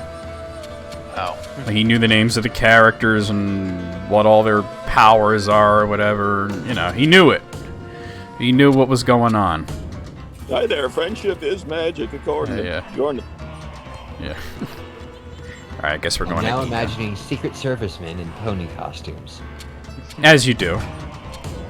One of the best moments ever was when we showed Sparkle the Brony episode of King of the Hill. That was Bob's pretty... Burgers, you mean? Oh, yeah, you're right, Bob's Burgers. Yeah, that was amazing. Like, when they went to the... They called it, like... They didn't call it My Little Pony, they called it, like, Equestronauts or something. And the male fans were called Equesticles. Because they have testicles. Uh-huh. And we just hear Sparkle go, "No! No! Why?" It's like, hey, Sparkle. Floppy. Yeah. I don't think that bothers her anymore. But the funny part to me is that Sparkle was taking this as a huge, like, insult, but the episode was kind of, like, not that insulting. Like, there was only one of the Equesticles that was a dickhead. Yeah. Well, letting a Sparkle, she still reacts to the pony jar. That's great. Which, I keep talking about watching that video and it reminded me that Parasite Eve had a level in the sperm bank. Your mother embezzles from sperm banks. They actually did have some pony jar visual gags while they were doing that level. That's amazing. Wait, in Parasite Eve? In the people who were talking about it, the synopsis thing. Oh, okay, because I was going to say, that's like way older than the pony jar. Like, wait a minute. They showed going to the sperm bank, and it's like, well, here, let me top you up, and it shows them holding out a jar with a pony in it. Oh, God. That's sick. I love it. You know what's funny, though, is that when I made that that emote of the milkshake with Rainbow Dash in it, Sparkle's reaction was extreme dismay, but now she uses that emote. I think it also helps that now it's on like 3 communities and stuff. It's on what? Like 3 different servers that she's on. No. Because we also put it on the stalls and our Oh, you did? Oh my god, that's funny. I thought y'all just had Nitro, and that's why. Oh god. I've got Nitro. I turned off Nitro ever since the rumor about Discord integrating NFTs. Oh, they walked that back probably because so many people canceled Nitro. They say they currently have no plans to do it. They left it open in a way that they can easily come back to it if, you know, the people that are on Discord stop hating NFTs like they almost all do. But yeah. What was funny, though, is that somebody made a post that was like, you know how you can tell NFTs are bullshit is that furries haven't monetized it to shitting back. And one of those NFT bros responds with like, what the fuck is a furry? I guarantee you there are more people who like NFTs than there are whatever that is in the world. And it's like, oh, you sweet summer child. Are you sure about that? Yeah. Now, the old me would have made a joke like, well, I wish there was less furries, but no, honestly, if the furries are outnumbering the NFT people, that's a good thing. Yeah. I mean, the NFT bros don't even know what NFTs are, so... They don't really seem to understand it now. No. I mean, like you even pointed out, the very first NFT sold did have something physical to go with it. Now it's just become a money laundering scheme for assholes who buy up video cards. And don't even use them for their intended purpose. Which is gaming. Yeah. Or at least displaying video, at the very least, you know? Yep. Ugh. I've got bowls of steam. God. Just gave me that memory of when I was playing Duke Nukem Forever, which I wish I had no memories of it, but I do. And it got to that part that referenced the Duke Nukem Forever meme where he said, "I'm gonna kill you old style." And I'm like, wow, that would have been really funny 12 years ago. Much like most of Duke Nukem Forever, I guess. Say, that was my idea of the entire game. Yeah, right? Took 14 years to come out, Yeah. and it sucked. Yeah, there you go. Yep. You know how many people got angry with me for that? Really? Yeah! No, okay, now I'll admit that when I said that, I hadn't played the game. I was just trying to be funny. You know? And it seemed to be the popular opinion that it was bad. So, you know. But I got so many people that were like, it didn't suck, you suck. And I'm just like, alright, I mean, I was only really joking, but okay. That's probably my favorite joke in all of... Yeah, it's just, because it builds up to it, because I didn't make all that many jokes in that episode, and then I have this great, I hate this part, this great punchline at the end, and people had to get all fucking butt mad about it, you know? Oh, I did, speaking of, going back to the Marvel thing, and my, speaking of assholes who can't take jokes, in my, tier list video for, oh god, for the MCU, this weird perspective fucks me up. Also, why is the map covering the screen? There we go. I mentioned about the whole Captain Marvel thing about how, because Brie Larson's a feminist, they review bombed it and all this shit. And I said, I don't know. Sounds like cancel culture to me.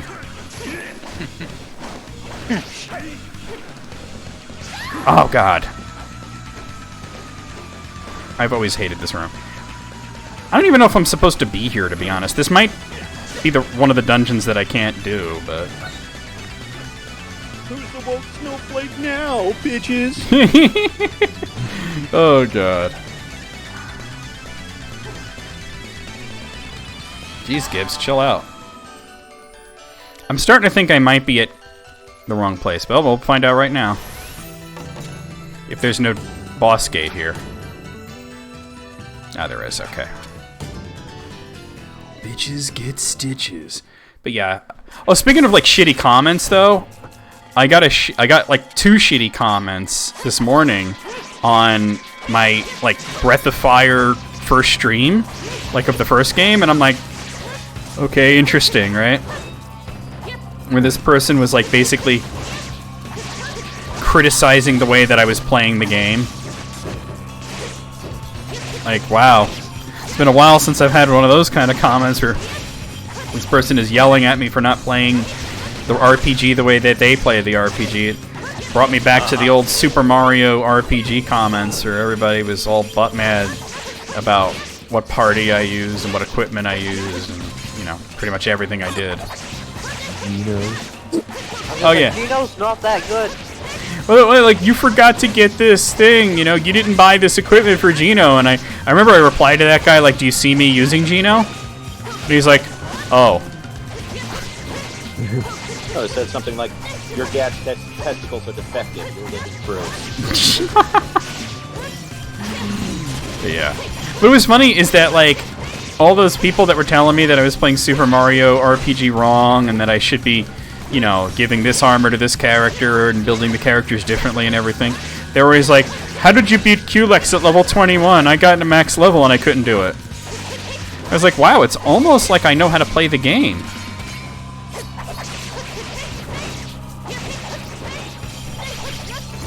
Gibbs, get off me, dude. I really need to play Super Mario RPG again. I never 100%ed it or anything.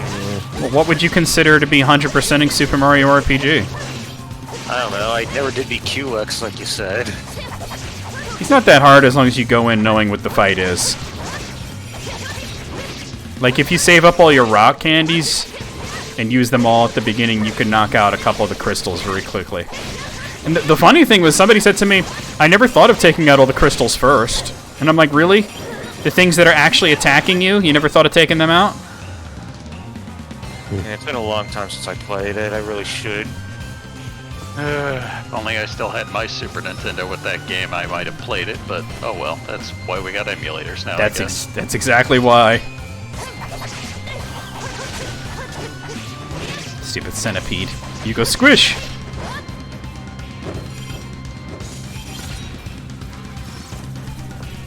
Oh god, there's a piece left.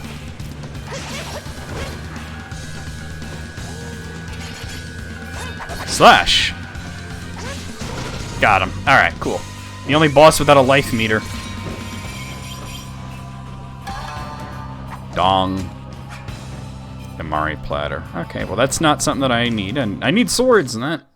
Whatever the hell that was. Let's see if I can equip. Still can't equip those swords, damn. I need to level up more. Or as they say, level the fuck up.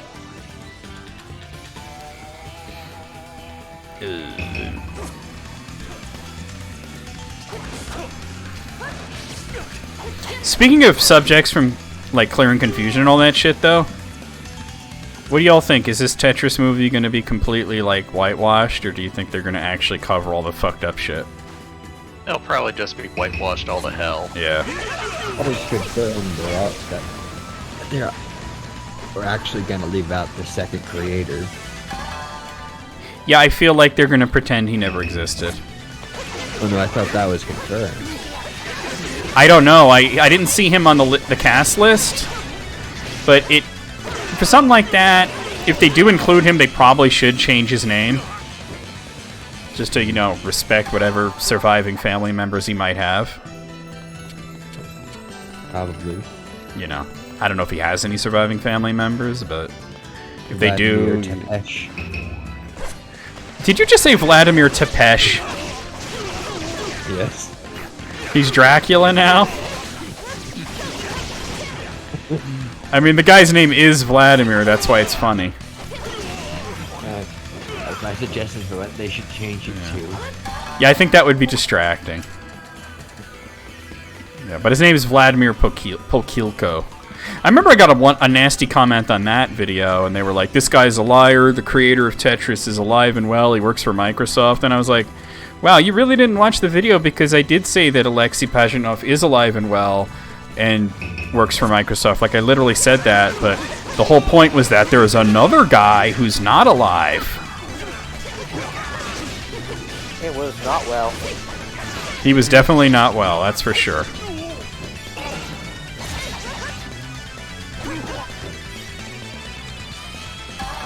Yes. Her pants are so tight, she's not even wearing any.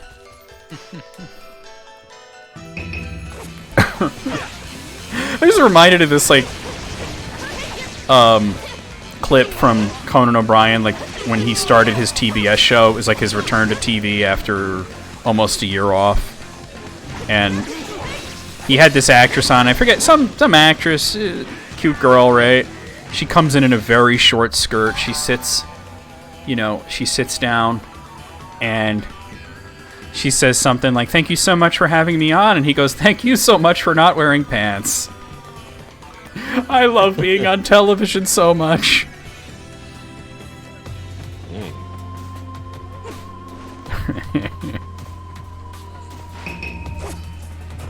Pants are overrated. What's that? That'd be more blatant, why don't you? Oh god, well that's his whole shtick. Is that he comes right out and says it. I remember when he did the Conan in Korea remote for like a week, he had this woman trying to teach him how to, you know, speak Korean, just teaching him a few words and phrases. She's this older Korean woman, but, you know, nice looking, right? And he's unabashedly flirting with her, even though she looked like she was probably old enough to be his mom, you know? But he's just like, he keeps asking her how to say dirty things in Korean, you know? And she's just like, that's not what we're doing, this and that. And he's like, well, how do you say dirty, you know? And she tells him that, and at one point, she goes, I don't like you. And he goes, I hear that a lot. And she like he said something else kind of pervy, and she like smacked him with like her chopstick. Like she pokes him, and he goes, you're not helping. You're making it worse. You have to understand, my fantasy is a stern older woman. Hitting me is just gonna make it worse. Oh wait, let me scout out the map first. Alright, let's see. Anything to do here? Yep, there's an enemy lair. That might be total pandemonium, though, but I'll go and check it out. It could be worse. You could have said something like, if your ass was a Chinese restaurant, I'd have a poo-poo platter. Nah, what the fuck? That sounds like a t-shirt people would have worn in the 80s. Yeah, it is. Oh, it is? Yeah, I think so. Damn, I'm funny. I think I heard that from... God, I heard it from an old song from the Bloodhound Gang. It kind of reminds me of those, like, shitty, like, those catalogs where you can order, like fake Chinese restaurant menus and shit, like, weird shit like that, where it would say things like some dumb chick or gooey stick or, you know, fuck you, that kind of thing, you know. Because people in the 80s and 90s thought that shit was fucking hilarious. Yes.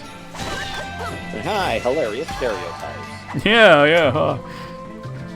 Get it? Because it's a different language, huh? Racism. Yeah, Racism. Fuck. I don't know why I bothered going up there. I gotta go left. Meow, meow, meow, meow, meow. I gotta tell you, if I connect tomorrow afternoon and Twitch is shitty again, my internet's shitty again, I'm gonna fucking freak out.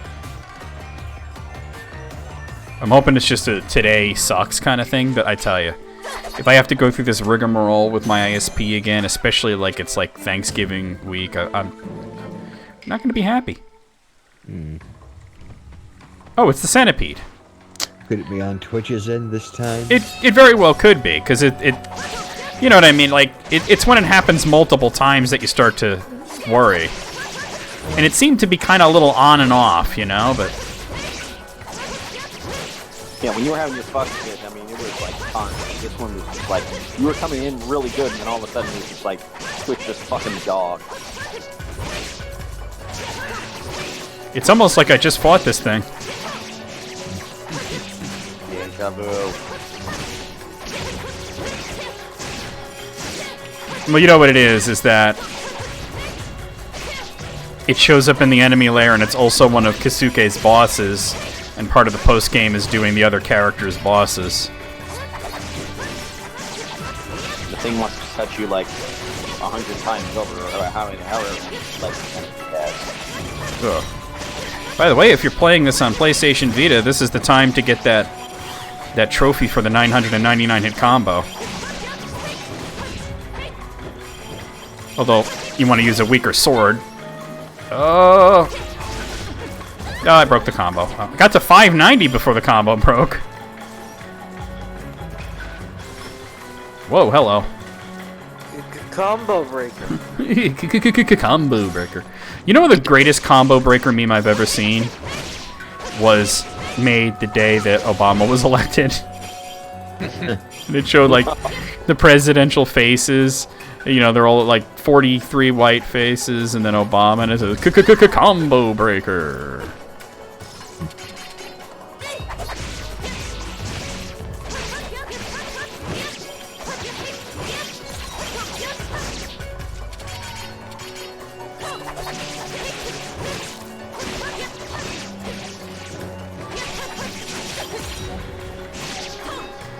Picking up something from Wayne.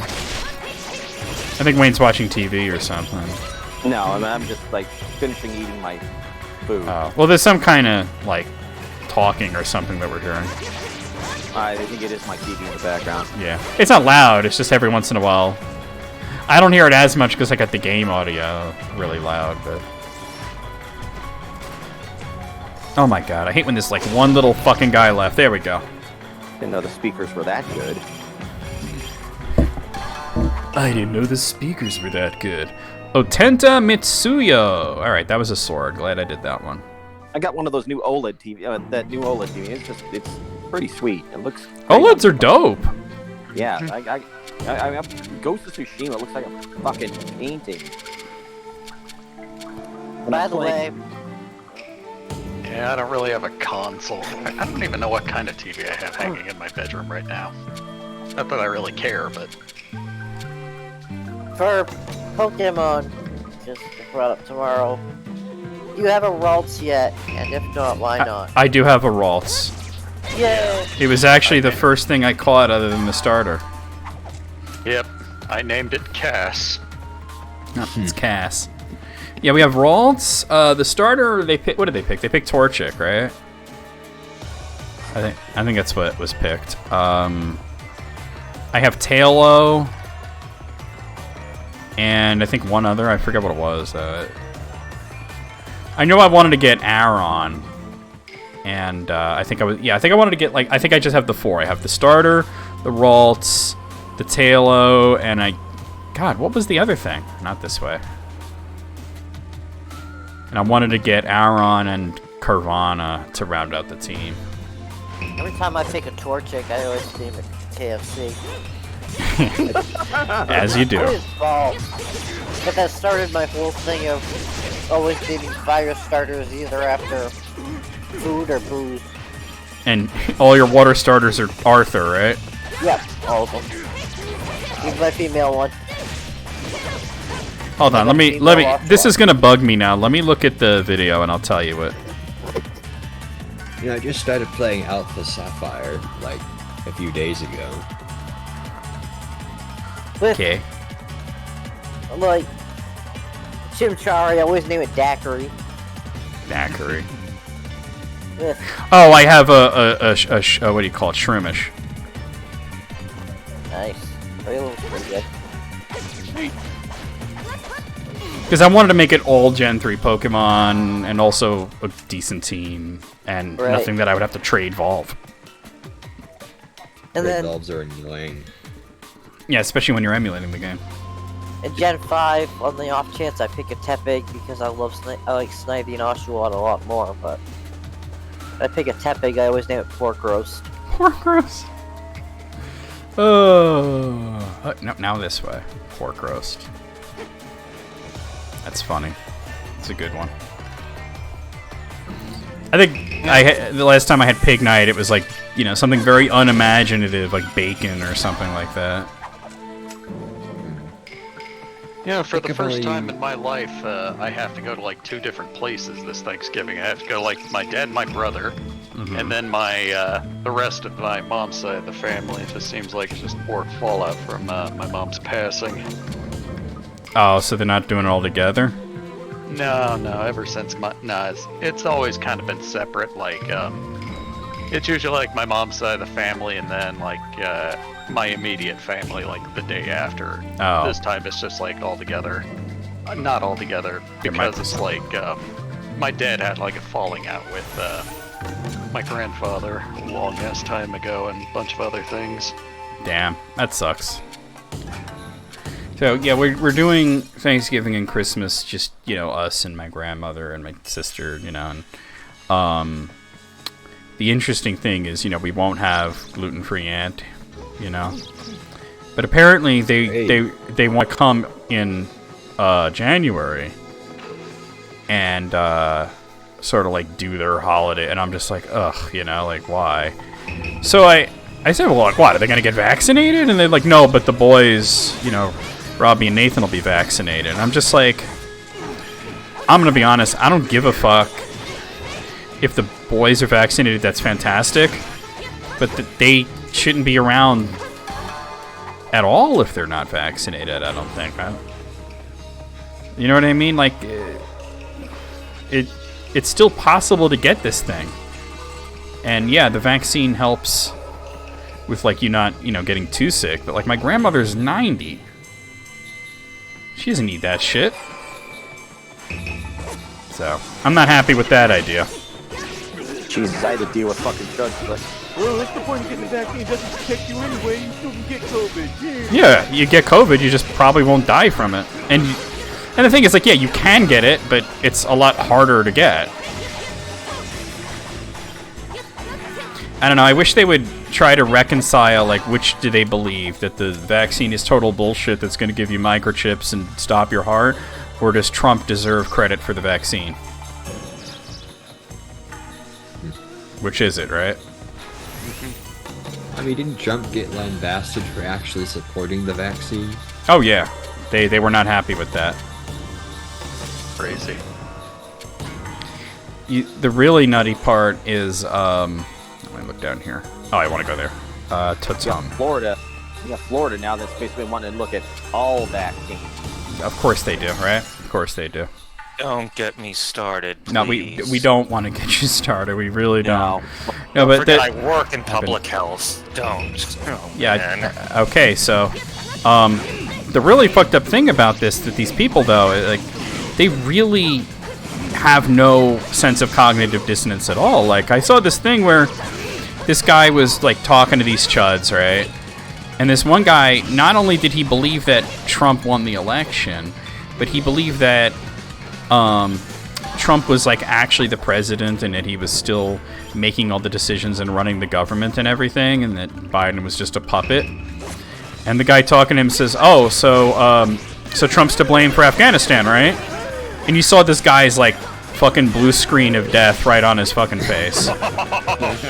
He's like, no. Like, well, he's in charge of everything. He's making all those decisions, right? So he's to blame for the mess in Afghanistan. And this guy's just kept going, no. And he completely was fucked out of his head. I have finished my dinner. Oh, fries have been consumed. It was worth waking up for. I would hope so. I told you I set an alarm. You set the Borgar alarm. Yeah. 100% fries completion. Yes. Ugh.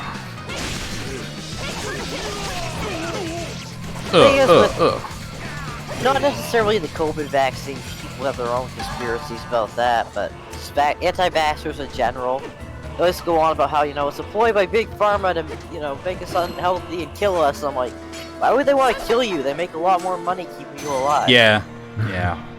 They don't make money from dead people. I mean, if you wanted to say that it was a conspiracy by, Big Mortuary, you might be onto something there. I mean, you're not, but it would at least make some sense, right? This is just a scheme by the big mortuary industry to sell you more coffins.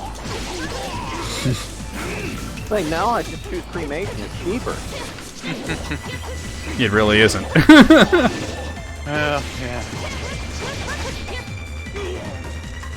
Considering that when my mom died, it was like either $8,000 to $12,000 for burial or $1,300 for cremation. That is a big difference, though. Yeah, I mean, myself, my dad, my brother, and I are all getting cremated. We're actually all going to be buried alongside. We're all going to be buried as a family, basically. So cremated and buried? Yeah. Oh. That's what we did with my great-grandmother. We interred her ashes. Well, I guess that saves on an urn. But we still put her in a nice urn. It wasn't like an urn, it was more like a marble box. Yeah. We interred it to the grave site next to her mother's grave. See, now, like, I don't like to give this too much thought because I think it's fucking morbid, but everybody in my family seems to really be into the whole cremation thing, and I don't see the appeal. I'll tell you one thing that got really morbid. When I was having my birthday dinner this past Friday with my dad and my brother, my dad was basically saying, okay, well, next week I'm going in for my physical just so I can get my own insurance set up just to make sure you guys are as well taken care of as how your mother's set up. So just give it an extra week, and then, you know what, you can... I can drop dead, or you can shoot me, or whatever. Oh, I mean, the levity's good, but it's wonderful that he's like thinking of you guys, and I don't think you get the money if you shoot him, though. I think there's some kind of. I think that like. See, no, you should have done a seed. No, you should have said, Dad, look, we don't get the money if we shoot you. We have to make it look like an accident. Yeah. I just, you know what? It hasn't even been like 6. It's only been like maybe 5.5 months since Mom passed. Could you at least give it another couple of years before my next family member passes? Well, of course, but it's good to know that in the event that happens, of course, don't want it to happen, but that things are squared away in that sense, Yeah, I know. And it is good.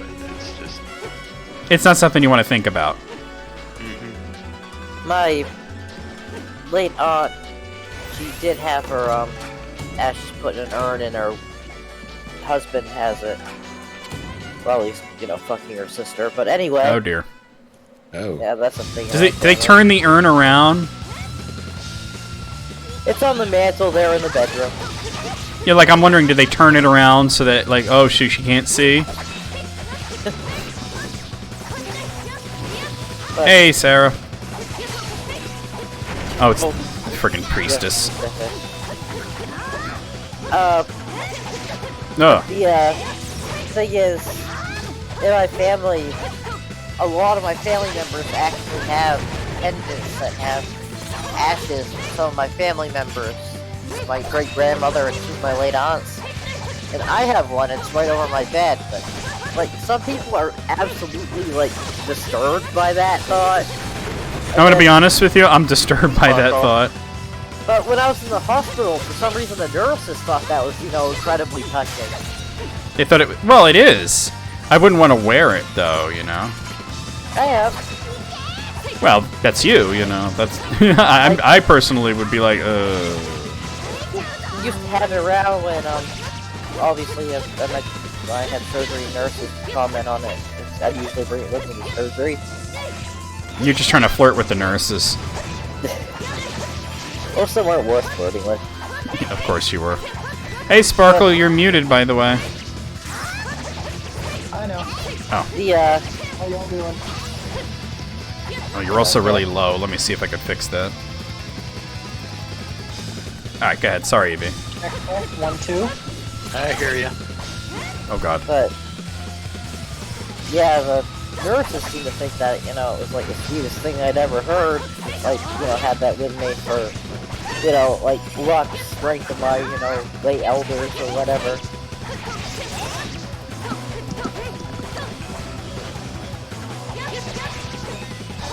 It was more during my first surgery, because, it was the first one. It was also my most extensive one. I'm waiting for this girl to be joined by a raccoon. Got her.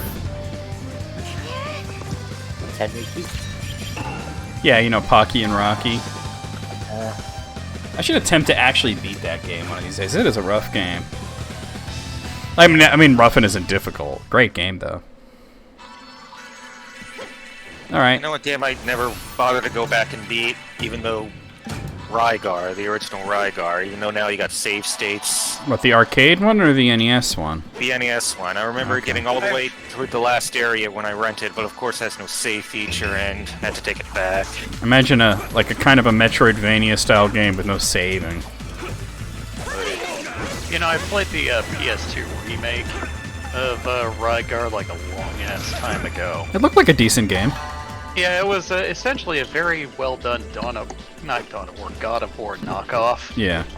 And, it was pretty good. I don't remember too much about it, but I remember it was okay. I remember being very impressed by the commercial when I had seen it. I was like, wow, that looks good. Sure, looks like a thing. And there is actually I know you were talking about, like, remembering some game or whatever that had a character named Harmonia in it. Well, one of the characters in that game is named Princess Harmonia. Oh. Well, it turned out that there's actually a game called Harmonia on Steam. That's probably... I must have seen, like, ad for it or something, and that's why it was stuck in my head.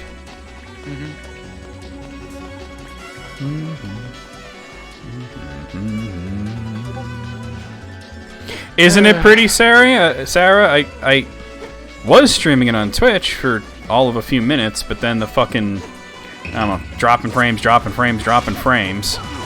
hoping it's not going to be a whole big thing this time, and it's just today. Sarah's deafened. She can't hear you. Oh. If anybody's, like, typing in the chat, could they pass along what I said? Like, Moogle would probably be the best person, because Moogle's always typing in the chat. He's awake. If Moogle's not chasing the chuck wagon. Yeah. Wow. Oh, yeah. I did finish painting that Luna statuette from Hell of a Boss. I didn't post it in this chat since I know that there are some people here who don't really care for Pipsy Pop and her work, so... I think I saw it on Twitter, though. Do you post it on Twitter? Yes. Yeah. It's also on my Newgrounds or whatever. I know nothing about her work, but her herself, I don't want anything to do with her. I did watch Hell of a Boss before I heard how much of a turf they are, and I'm just like, yeah, I'm not gonna watch the rest of this.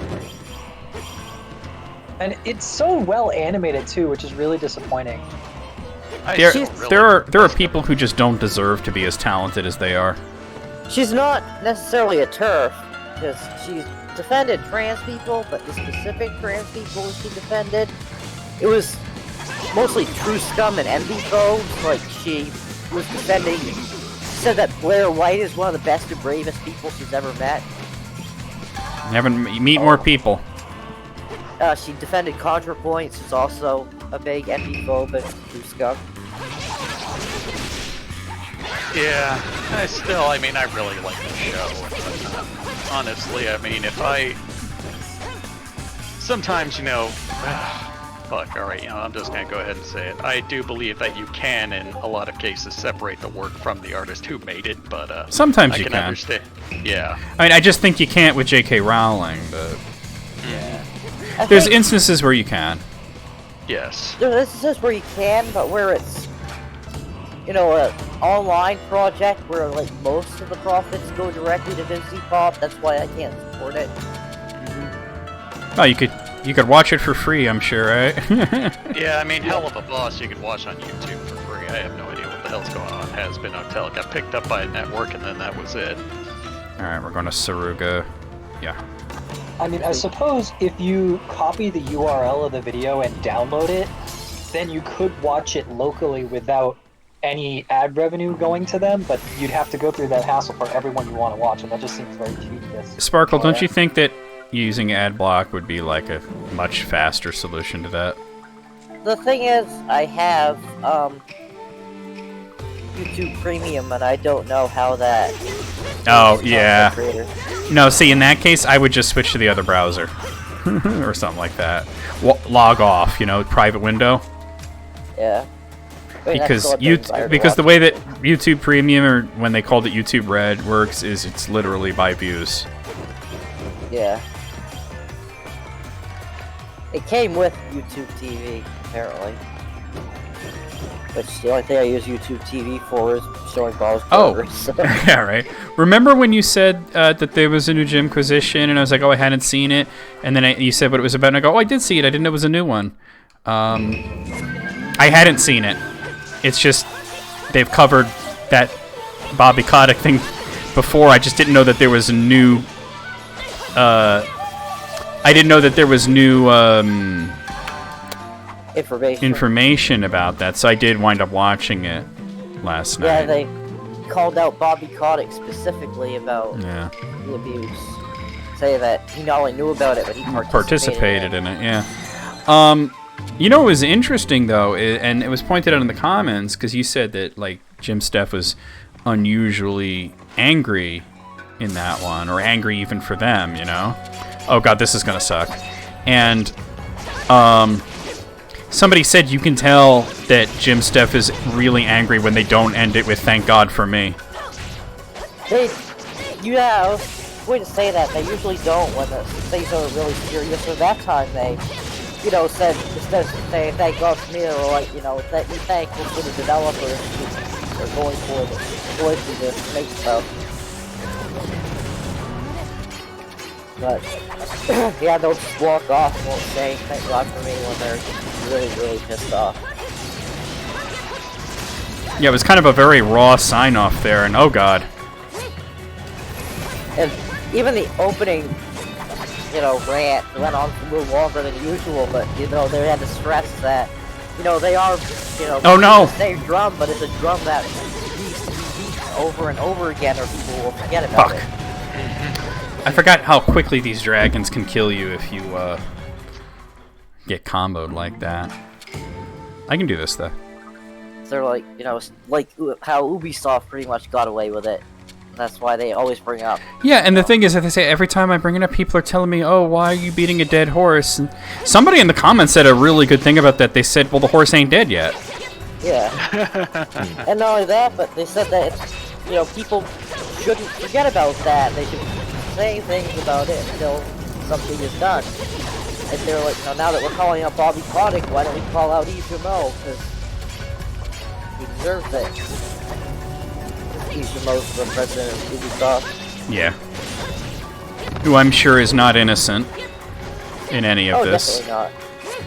Yeah, I still agree with, this isn't about Ubisoft, but EA in particular. I still agree with Richard Garriott's assumption that the founder of EA is the Antichrist. That's a surprising. I thought you were going to say, it's not, about these particular companies, it's the games industry. But no, I can go with that too. This person's the Antichrist. The thing is, remember when EA was the worst company, the worst game company? It's like now they seem tame, yeah. So far, it hasn't had a major sex abuse scandal. Well, I guess Nintendo hasn't still. Yeah, Nintendo is still... They put out Doug Bowser put out a big rebuke of Activision. Yeah, both Nintendo and the president of Sony of America put out. Sony does come off like they're at least trying to be wholesome. I don't know if they really are, but they at least try to appear wholesome.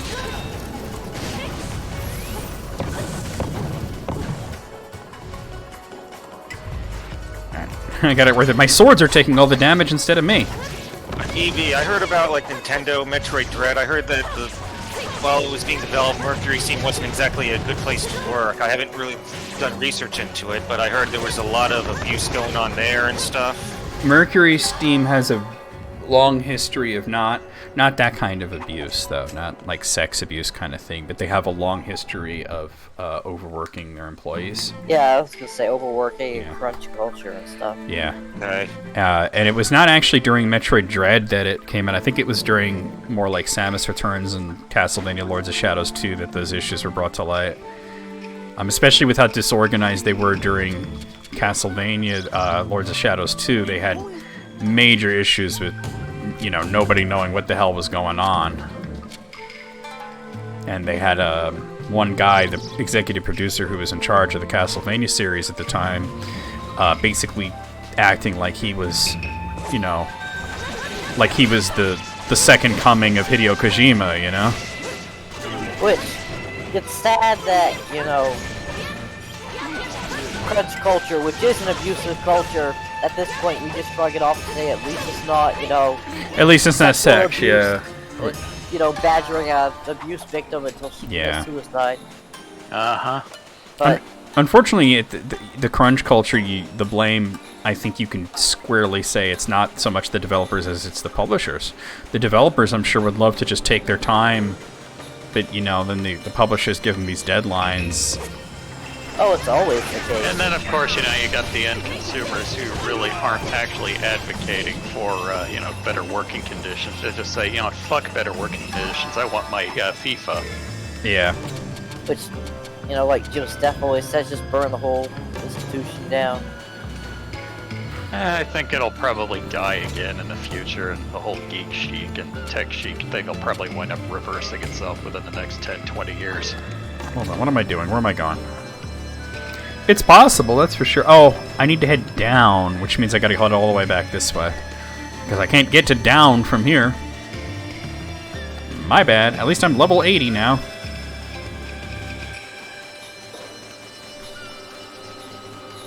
Geek chic. What do you think, Gibbs? Yeah, he's like, I think I want peanut butter.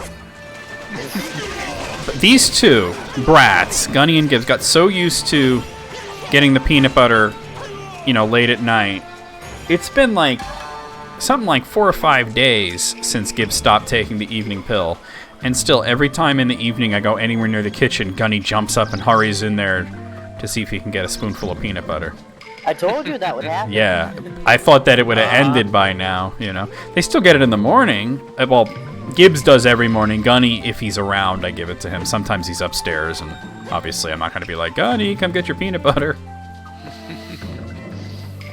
Oh, wait, this way.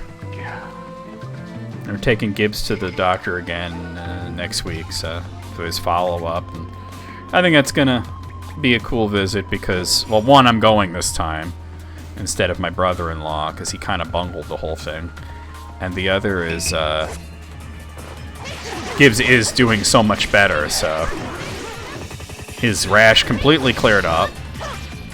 All his like hives and shit disappeared. So You can explain to people know, the I reason think- why he's yeah, angry going- at them going- is he's not petting them.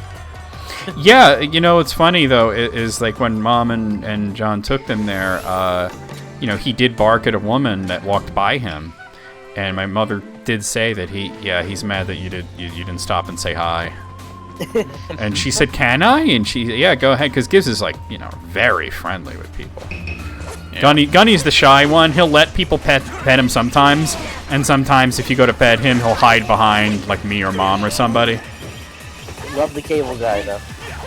That shocked me. Because first of all, he never comes in here. Ever. And for him to come in here while there's a strange man in the house and lick him, I was flabbergasted.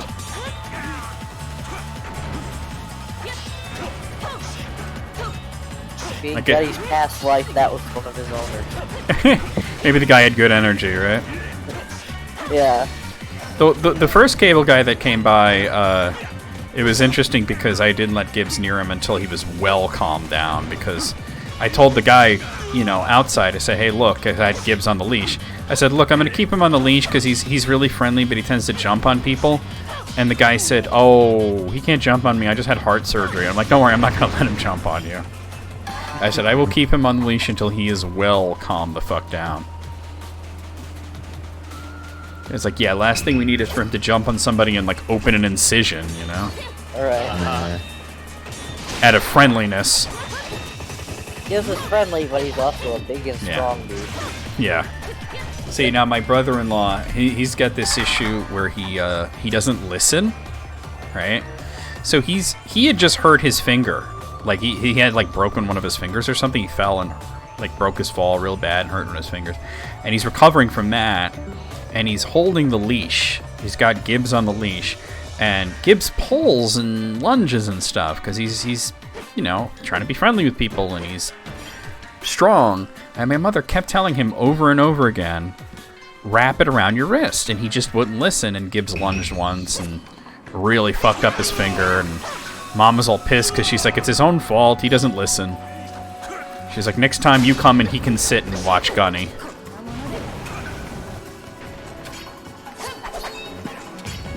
So that's what we're going to do. And actually, it's actually good that it moved, because it was supposed to be we were going to take him on the 1st for his follow-up. But then the doctor called us and moved it to the 30th, which is better because it's the day of the week, you know. I stream at night, so I don't know. I'm gonna go grab my meds. I thought you just said you're gonna crap your meds. That too. Well, Yeah, speaking of- that's like Scat the dog pill from. I'm trying to talk here. Sorry, I was already in the middle of a joke there. Yeah, it's fine. It's fine. It's like I'm wondering, are people still hearing me? And it's like, no. I mean, well, speaking of meds, apparently I'm not allergic to apple cider vinegar as I thought. It just turns out my skin is now just starting to get, like, I don't know if it's like age or anything, but my skin, for whatever reason, is just getting like horrifically dry, and I think that's what's causing all the itchiness and whatnot. That could be from an allergic reaction, but it's probably not the apple cider vinegar. Yeah. Because that's basically what happened to Gibbs, is he just got really dry, itchy skin, and it led to him, you know, licking a lot, and he got the bad rash, and, you know, he was starting to develop an infection from it. But, yeah, I mean, there might be some kind of, like, medicated lotion or something you could use, you know, like a topical solution.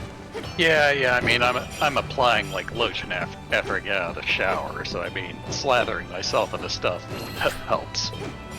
It's an interesting visual you just gave me. You're welcome. Yeah. I was just imagining you standing there, you just got out of the shower. You're completely nude. We don't see anything, though, because you're covered from head to toe in, like, an inch-thick layer of lotion. It's like that scene in the movie Bronson where he's lubing himself up with butter. I was actually kind of thinking of that. It's like, come on, man, help me out here.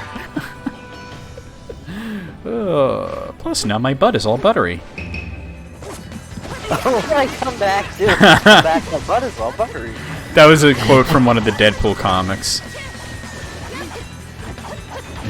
His butt got burned and he put butter on it, which, by the way, don't put butter on a burn. Terrible idea. But he kept pointing it out. He goes, my butt is all buttery.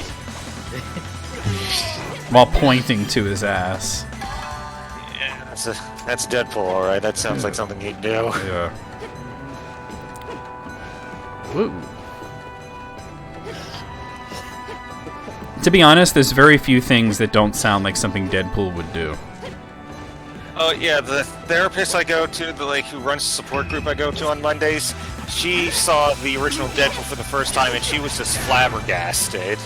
Why? She just wasn't expecting all the swearing and violence. In fact, she thought it was a regular Marvel movie, so her very young kids were watching it first, but soon she realized that, no. And no, it was during the violence and the swearing that she realized, no, I can't have the kids watch this. It wasn't, she didn't wait till the sex scene, so when she realized, no, she had to get them out of there. You know, but the funny thing is, like, that's like the first scene where it's like, I know what you're thinking. I thought this was a normal superhero movie, and I just turned this guy into a fucking kebab. My boyfriend told me this was a superhero movie. Turned that guy into a fucking kebab. Oh. You know, my mom originally hated the Deadpool movie because she didn't get the fourth wall breaks and such, but now because my dad really likes it, so naturally at night he watches it whenever it comes on, so she's seen it enough times that she likes it now. There you go. My mom watched it and she also hated it, and I was like, really? You didn't like Deadpool? You didn't think it was funny? And she goes, I hated the way he kept talking to the camera. I'm like, oh, well, that's Deadpool for you. Hey, June. June, they're a friggin' bee, son. June, this is their theme song. June, they're a friggin' bee, son. What's up? Oh, not much. We just got done watching. Oh. Okay, somebody help me out. What was the thing I said I had to tell June? Oh, I just remember. Okay, I was saying earlier, June, you know how you come up with a joke in your head and you're like, that's too terrible to say out loud, and that makes you want to say it out loud even more? Yeah. And then, of course, everybody's encouraging me to say the terrible thing, so of course I did. And I said, imagine if Mark decided to make a comeback and he wrote a song called The Reverend Horsenuts in D minor.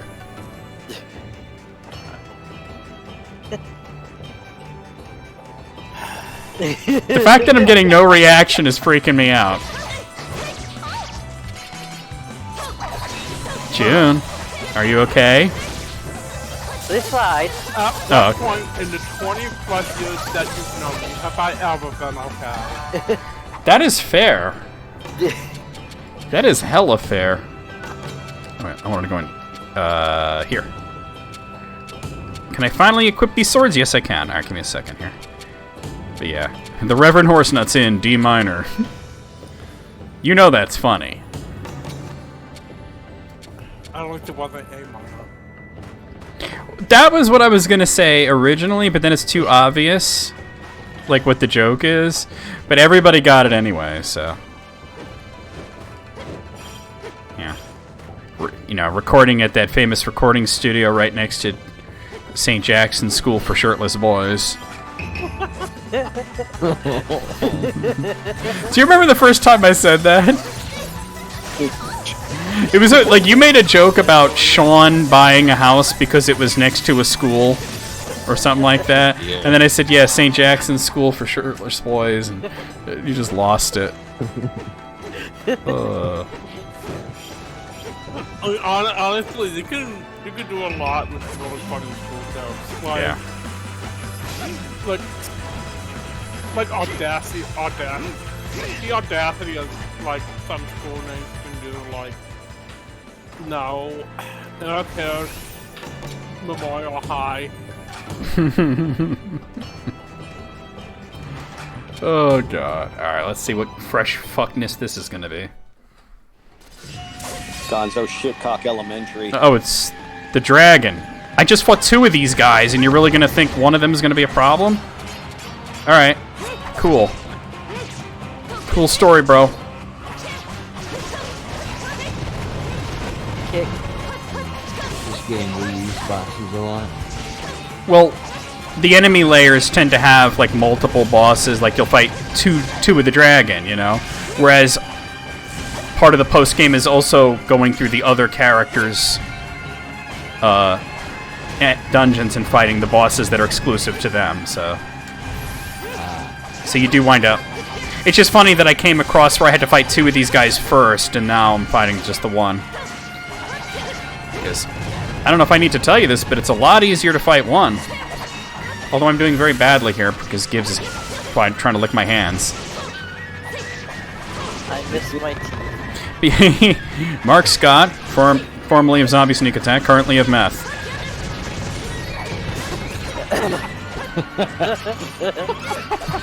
The thing is, I'm pretty sure you're the one who first said that to me, June, that is absolutely June's joke. I quoted it Necro thinking he said it. Necro was No, like, no, that was a June joke. That is 100% a June joke. What's the meat joke? Sean Scott. Mark Scott, formerly of Zombie Sneak Attack, currently of Meth. Oh yeah. Yeah, that sounds like. Like, that's 100% you.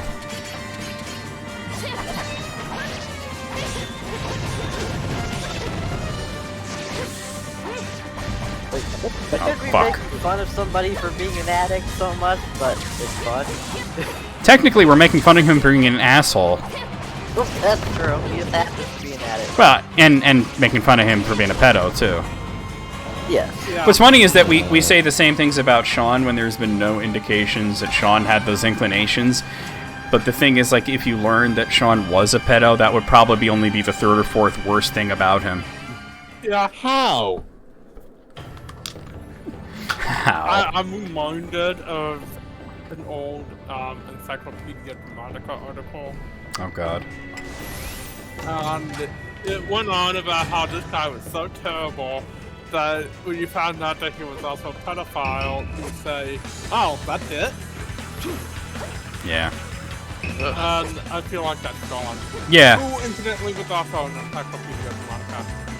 You know, that to me was hilarious because I remember... I forgot how he initially got on there, but somebody found him and gave him like a little blip on Encyclopedia Dramatica on the Anarchy page, and I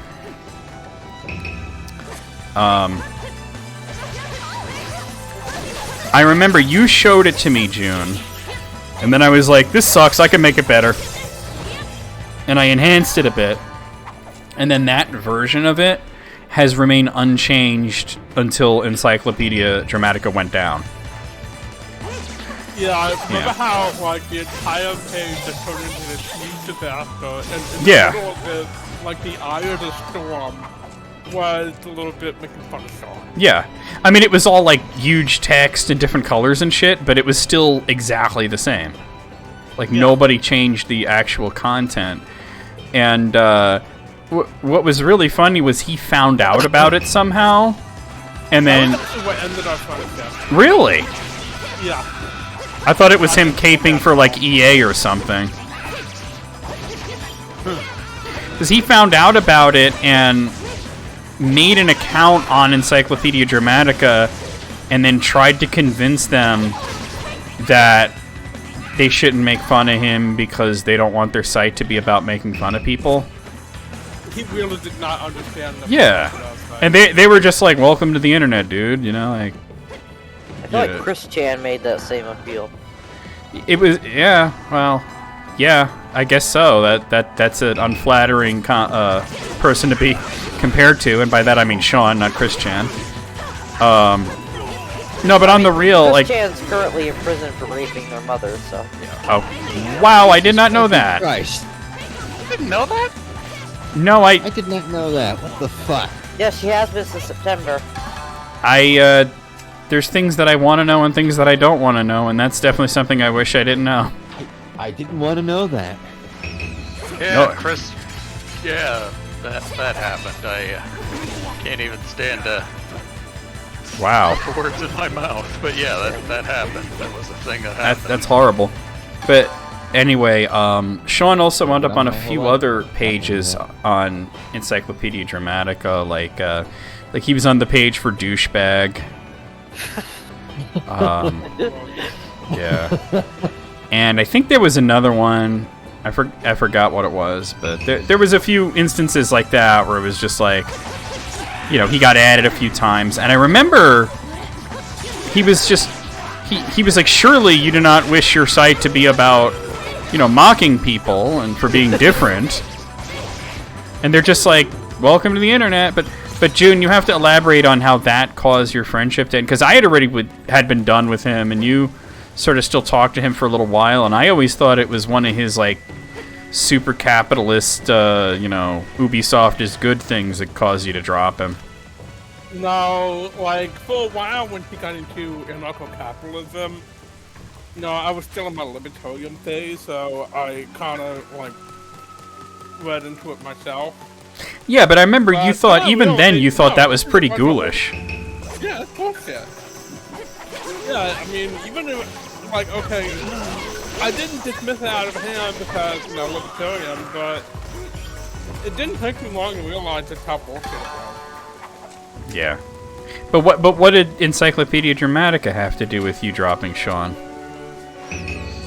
Well, because we both thought it was hilarious. And then Sean found out about it. No. I think he thought... I forget exactly what happened, but I think at some point it came out that I may have had something to do with it. But you really didn't. No, your whole ideology is just like straight up Nazi shit. I'm not interested. You can go now. Yeah. But you didn't have anything to do with it. Yeah, but no, I thought it was hilarious. And I was the one. Oh. So he assumed that because you thought it was funny that you put it there. Yeah. That's a very Sean move. Oh, and surprise, surprise. I think what it was, I told him, dude, this is Encyclopedia Dramatica. How do you not know about this website?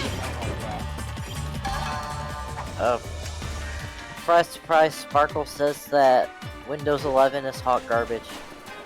I mean, that's all I've been hearing, yeah. Yeah. At least she only put it on her laptop. She said she's leaving her desktop on 10. Well, you could roll it back, I think, right? Probably not. I'm not sure. I think Windows tends to make it so that you can't roll back OSs. I know I know that when they're new, you're able to for like a little while. Let's see. Kai. She was saying that it like makes the load times in their games awful. It makes them crash. I'm like, it's funny considering the commercials we keep seeing claiming that they're making them faster. And better. Which, as we've pointed out multiple times, operating systems and games don't have much to do with each other. Yeah, I even said that when I was talking to Sparkle. You can see it on here. It's like, oh, you know, I see it. I do see it. I'm able to see the Discord because I really don't have to look at Streamlabs. I mean, I have it up because I'm recording, but I don't have to look at the chat there. Here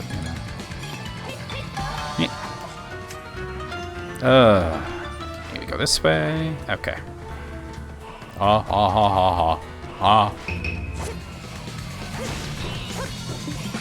You run into a lot of pheasants. Yeah, a whole 2 of them. They're delicious. I've never actually had pheasant, but I'd definitely try it. Neither have I, but I know you eat them in the game. Yeah. Speaking of which, my mom and my sister got into this whole, like, ridiculous... Oh, God, I hate this one. This whole ridiculous thing about sweet potatoes. Because, you know, they want to make the sweet potato... My sister wants to make the typical sweet potato casserole on Thanksgiving, you know, like with the marshmallows and shit. And my mother had this idea to do it where just like get the sweet potatoes and just bake them like a baked potato, and then have like a brown sugar honey or something, like brown sugar butter to go with it. And they got into this whole thing about the merits of one over the other. And meanwhile, I'm just like, I I'm not gonna eat it either way, so I don't care. You know. But then it came out that like a big part of that is my nephew Robbie doesn't want to eat marshmallows because of the vegetarian thing. Oh yeah, 'cause they got gelatin in them. Yeah, it's got gelatin in it. So. Is he vegetarian or vegan? He's vegetarian, but like marshmallows are basically a meat product. Fair enough. Like he eats eggs and milk and stuff. Like he talked about being vegan, and then when he was told that meant no eggs, he said, "Hell no."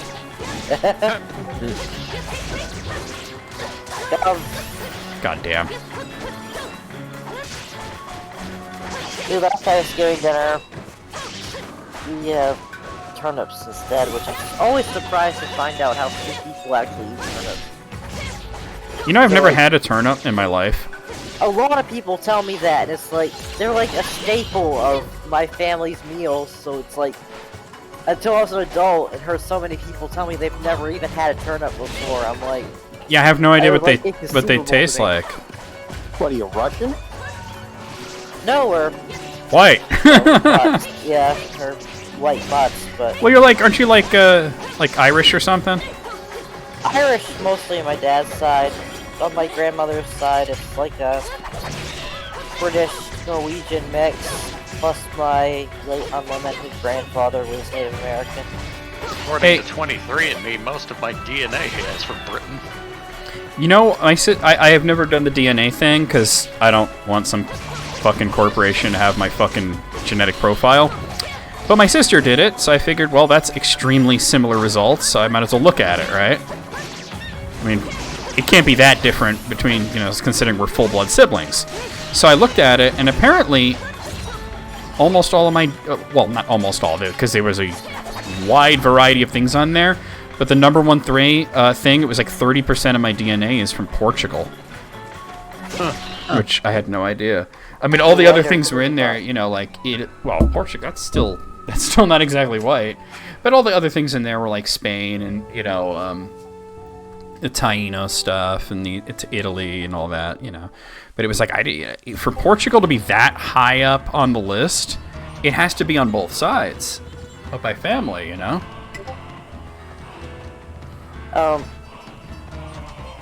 Yeah, I don't know why turnips are so big in my family, because they're not on my dad's side. Are they good? Like, what do they taste like? They're, like, mildly sweet. They're not... I won't say they don't taste like sweet potatoes. They have more like we make them mashed, like more of a consistency of, you know, potatoes, mashed potatoes. They're a little bit more watery. See, I've always heard that they were like a mixture of like a carrot and an onion. Oh, they're vaguely sweet to me, which, you know, I don't fuck with carrots nor onions, so. True that. I love turnips. Well, carrots are pretty damn sweet. If you want, you know, basically turnip flavor but sweeter, you get rutabaga. But rutabaga. A regular turnip. Remember when Barrel was gonna make that pie? And we all freaked out. It was the rhubarb pie. Oh right. And we all like it was just rhubarb, not like strawberry rhubarb or apple rhubarb. It was just rhubarb pie, and I had like a almost like a heart attack because I was like, Barrel, have you ever harvested rhubarb before? And he's like, no. And I'm like, oh god, you're gonna poison yourself. Yeah, the leaves are poisonous, right? Yes. Yeah. I said, make sure that you watch a video or something showing you how to do it. He did, and it was fine. He said it was a good pie too. Poison, tasty fish. The best way I could describe turnips is they taste kind of like vaguely sweet and really buttery. That sounds good to me. I mean, I'd certainly try them. I wouldn't, but it's never come up. Like it wasn't. You use a hammer and a chisel to peel it. Really? The outside's really that hard? Yep. Yo, no wonder Mario was always braining people with the fucking turnips. I was just about to say, it's like, yeah, I just think of Mario pulling those up and it's like, just smacking these people around, yeah. No wonder it killed Shy Guy. They, yeah, for most of my life, that's how I know when holiday meals are being begun, when you can hear the hammering. I did find out something disappointing about Thanksgiving dinner, though. We are not going to be having the sausage stuffing this year. Oh, that's bad. Yeah. We were going to go to Nico's family. Wait, hold on, June. Let me raise you up. Okay, go ahead. So we were going to go to April's family, but my foot has been acting up, so... Oh. Despite my protestation, Kitty and April are having Thanksgiving here with me. Oh, I've already done this one. Well... I told him no. I told him hell no. I told him fuck no. Did you they still want to do it? You told them hell no to the no, hell to the no. No, that honestly, that's really sweet of them. It sucks that your foot's acting up again, though. Yeah, like, it's not terrible, but, I can't really do a whole lot of walking. Oh my... It's fine as long as they don't walk too much on it, but... Like, last night, it was really bad, because it doesn't like to be halfway on a certain angle. Yeah, I understand. I think I'm gonna have to fight her sister now. I think that's what this dungeon is.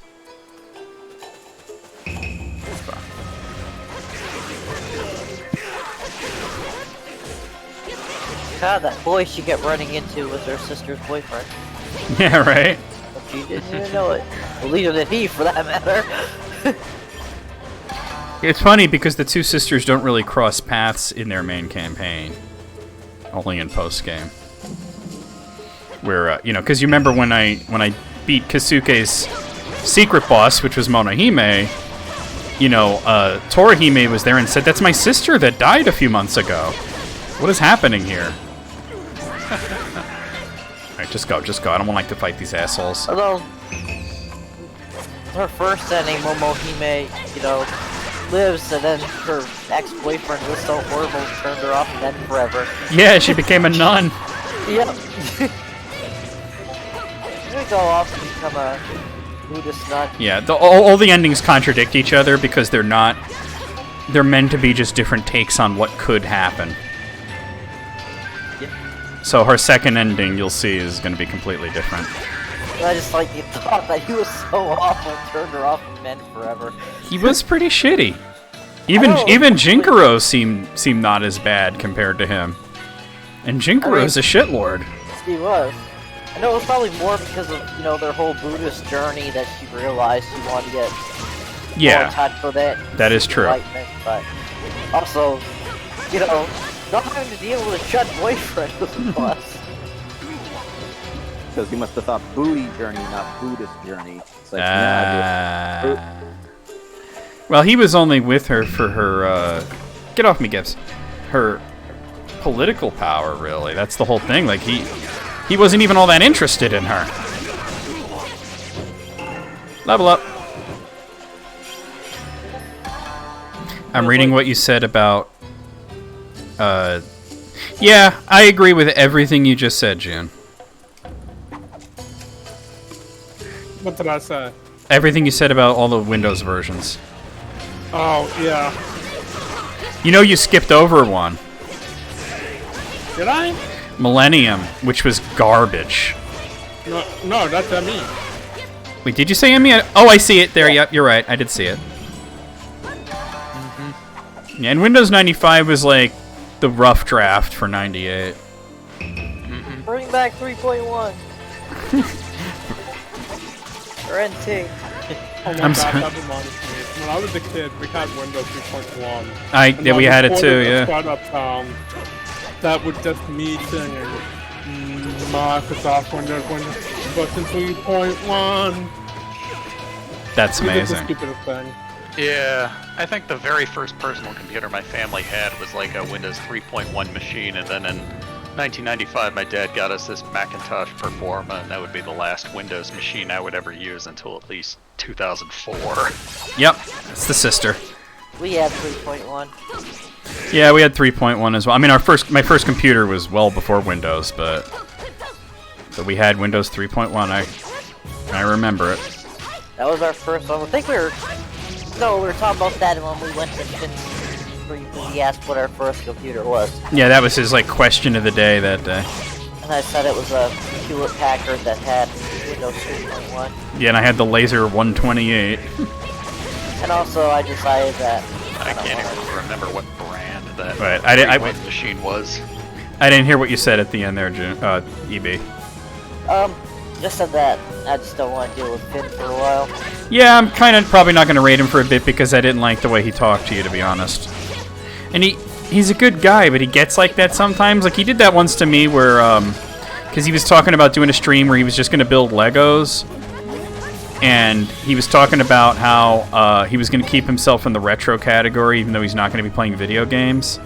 And I said, something like, yeah, they do have a category for building stuff. And he said something like, I would not do that unless I wanted to piss off all of my viewers. They would be extremely pissed off if I was not in the retro category. And I'm like, what? And I don't get that. Like, I remember Cheese said something weird like that to me once, where I said, why are you always in the retro category? I can never tell what you're streaming just by looking at it. And she said something like, well, people get pissed off if I'm not in the retro category. Sounds like a fetish, but go off. Yeah, those who weren't there the other night. Basically went in there, he wears glasses that look to me like dark polarized sunglasses. They're extremely reflective. So, I asked him about it. He started telling me like I was stupid, like, what, you've never seen computer glasses before? You've never seen yellow tinted lenses before? I'm like, they don't look like that to me. Well, even before that, even before he said, because like, right when you said, how do you see the game, how do you see the computer screen with sunglasses on? And he was like, what? I don't even understand that. What do you mean? How could I not see it? My vision is augmented. Say that again, June? My vision is augmented. And then he was like, you've never seen computer glasses before? You've never seen, I've never heard of that. I have my sunglasses at night. Oh my God, I man. even said, I have computer glasses myself. They have blue light protection. It's like, well, there you go. You can't wear polarized glasses on the computer. I'm like, I know. That's why I was surprised thinking you were. Yeah, I didn't care for that either, I'll be honest with you. Like, I'm not, like, totally done with the dude, but I'm probably not gonna rate him for, like, a while. Speaking of which, though, the fact that you mentioned that in the Discord, not that it matters, but, he is in the Discord. I thought about that, but yeah. One, I thought about what are the likelihoods that you actually text your Discord. I'm fine with that, though. Yeah, two, I don't care. Yeah, I honestly, I would have. I was close to saying you should tag him. Yeah. But yeah, I don't. Like, he probably didn't mean it to be shitty, but I felt like it was shitty. So, What person was this again? Phenomenal. Yeah. Like I said, he's a nice guy, but sometimes, every once in a while, he says something really arrogant.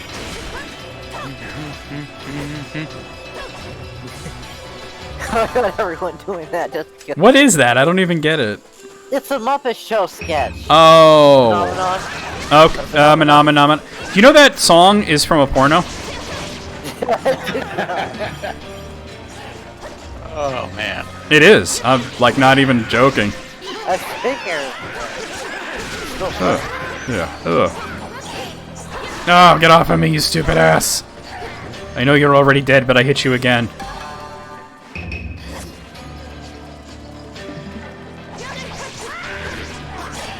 Oh. I did like Windows 7 a lot, just to reply to what Jin's saying in the chat, but, Windows 10 is better. Like, there's no doubt about it. I'm not gonna be a barrel about it. And like, oh, they moved one thing, it's ruined forever. And of course, I read an article about how, if you click on a, how they have like these help links in Windows that just take you to a website. Yeah. Normally, you can like download like something to make it go to your default browser as opposed to Microsoft Edge. Then of course, they changed it so you can't get around that anymore. It will force you into Edge for those links. And that article is basically saying you really don't have to. I mean, Edge itself is actually halfway decent now. I mean, it's basically a fork of Chromium now. It's basically a Chrome clone now. Yeah, I get. It's not really all that bad anymore. Yeah, but it's they the shouldn't specter force of people. Internet Explorer, so But it's not just that. It's that if people have their preferred browser, they shouldn't be forced to use something that they're not wanting to use, you know? Don't edge us if that's not our kink, Microsoft. Ah. Too bad Sparkle's not in the chat anymore. Yeah. Can you imagine the reaction? Alright, so back to the save Sparkle will point. probably be like, what? I don't get it. What's edging?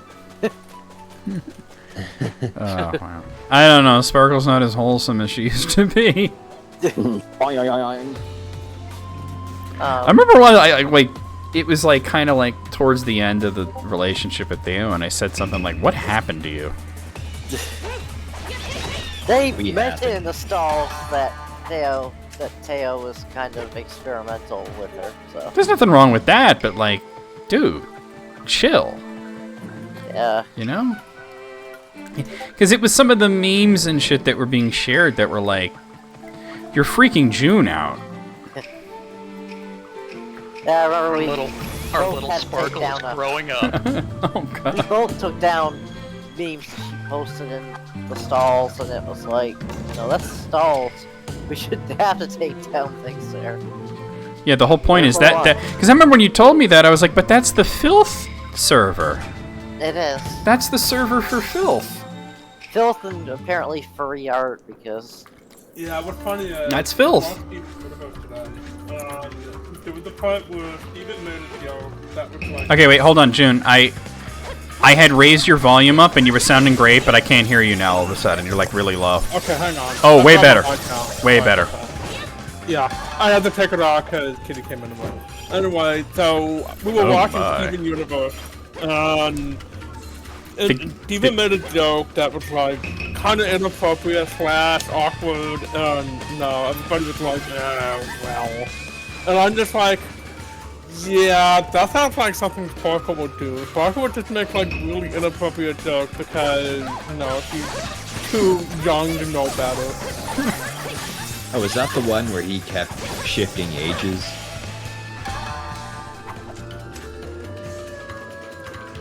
I don't think they heard you. June? I think they're further than that.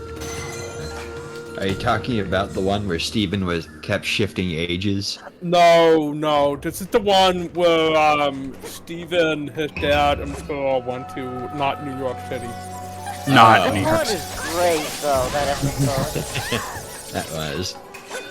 The music in that, if you look it up, there was a scene where Pearl went so hard that voice actress did, they actually had to reanimate how her facial expressions looked. That's the song. This is the show with the gay rocks, right? Yes. Yeah. Pearl's thing was that she was in love with Steven's mother. As you do. Yeah, So wait. she's, like, really awkward about it. So wait. So, Steven's mom has got it going on. She was also like we've been 90 talking about putting him back on the rotation for cartoon slots, so John can see it. I wouldn't mind. I'm kind of down. I'm kind of down for anything, to be honest. I mean, like I said to EB the other day, because you were saying how you weren't really digging Teen Titans, and I said, you know what? There's a few things on the list that I definitely plan on not being there for, but that's like fine. Yeah, I think everybody has, stuff they like and don't like. What did you say, EB? Something like Animaniacs. Definitely will not be there for any Animaniacs content. Y'all enjoy the fuck out of Animaniacs. I will not. I love Animaniacs. I'm so down for that. I keep saying, because I think, Kyla thought that I was, upset that not a lot of people were there yesterday, and it's like, well, I understand that, it's the holidays, plus, I've been saying right from the beginning that nobody has to be there for everything if they don't want to. Well, I think fun. You did jump awfully quick to, oh, well, we'll have to gauge and see how many people are going to show up. We might have to drop it if it's only going to be the three of us, and I'm like, why is that a problem? Yeah, I mean, and we already learned that a few people wanted to be there but couldn't yesterday. Yeah, well, there was that, but... Like, I guess it was just because I got kind of excited when we had so many people show up for Castlevania, because I do want it to be, you know, fun for as many people as possible. I don't think that there's a single person here who would resent people watching a show that they're not interested in. That would be almost like a noun thing, to be honest. Yes, Yeah. I was going to say that. Oh, by the way, when you said Animaniacs, I assume you mean the new Hulu one? Any Yeah, both Animaniacs. of them. I have no interest in any Animaniacs. They have both the old one and the new one. New one's great, by the way. I started watching. I've only seen like maybe the first half of the new one, and it was okay, I guess. Yeah, that was my reaction too. Except I liked the one that was basically a parody, the takedown of the NRA that had the anime spoof scene. That one was pretty funny.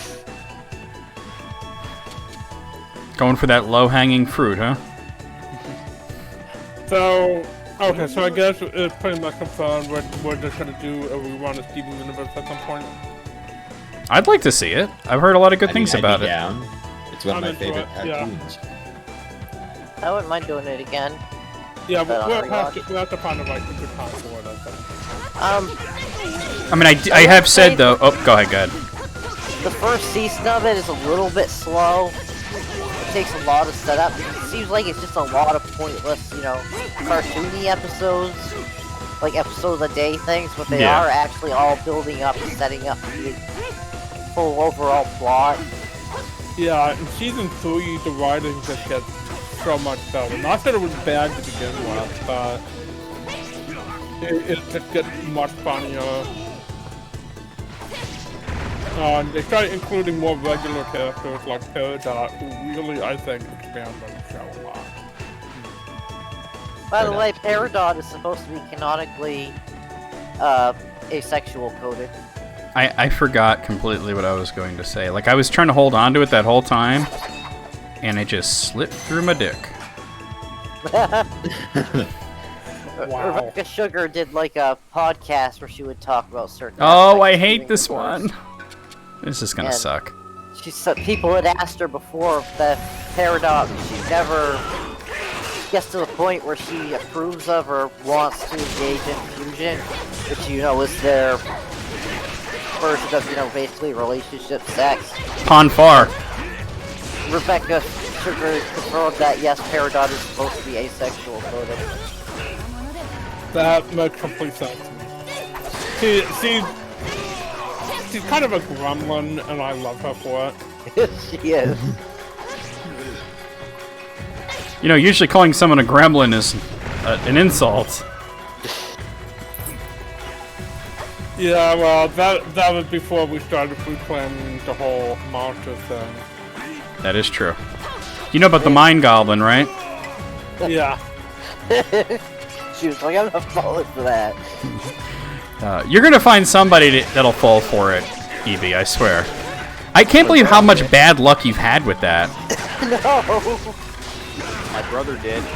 Nice. You just try it on my grandmother. Oh, your grandmother probably wrote that joke. Oh, I do the punchline, and my grandmother would just be like, what? Mind Goblin, these nuts. Yeah, got him. Ah.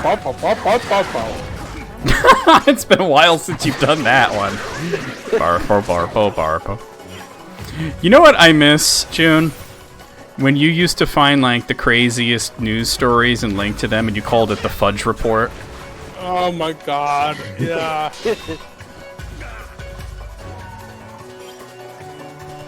I kind of stopped doing that when I realized that the drug report was basically, you know, right-wing. Oh, of course it was, but you know, Fudge Report. That's fantastic. Yeah. Come on. I posted a lot of Florida news. Well, you know, the Florida Man meme. By the way, do you know why that's such a thing, the Florida Man meme? There's an actual It's reason. it's something to do with media access to. Yeah, they have more access to police records in Florida than they would in other states.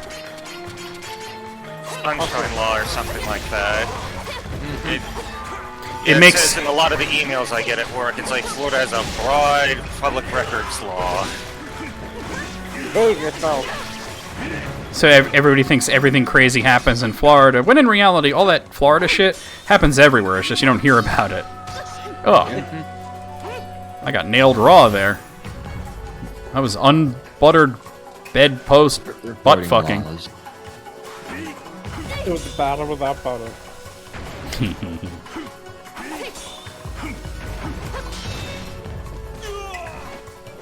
I think in Florida, I think the Gators and that. I mean, we all do.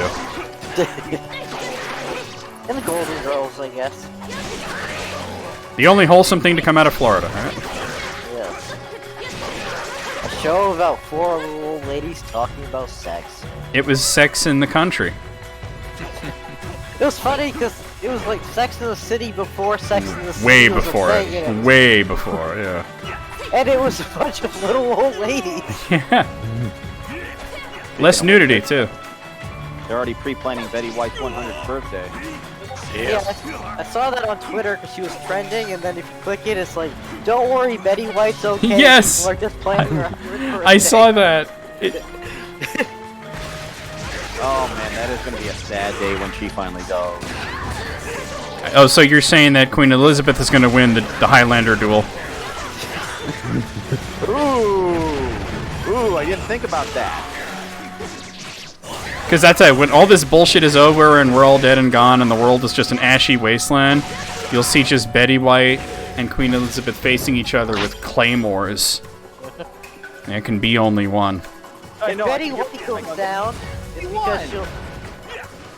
If Betty White goes down, it'll be because she will realize that she doesn't want to be the only person left in the world. But on the other hand, this is only if there are no humans. If there are still animals, she'll want to be around. That is true. I mean, I'm imagining there's nothing left. Yeah, there's nothing left and she's ready to go. See, I talked to my mom I told her that joke, and she says, yeah, my money's on Betty White. I said, you know what? The Queen probably has some training in how to swing a sword around, but Betty White seems like she's more in shape. I think she'd win. I mean, Queen was recently in the hospital, Betty White wasn't, so... Keeps on trucking. If Betty White was in the hospital, it would turn out to be something like she was entertaining people or something, you know? Yeah. I think she literally let out a tweet saying, still alive, bitches. Oh, her Twitter is amazing. Oh my god. Just watch this movie that had a guy walking around in his underwear and she posted a tweet. I can't remember which actor it was that's like, I swear to God he's wearing women's underwear. Maybe he is. I don't think he was supposed to be, but she was like, that's women's underwear. Hearing the Queen in the hospital, it's like, yeah, she's not long. I kind of figured after Prince Philip died, you know. Sometimes people kind of lose their will to live, you know. We thought that would happen with my grandfather after my grandmother died, that he would just kind of shrivel up and blow away, but he lived for like another 15 years afterwards.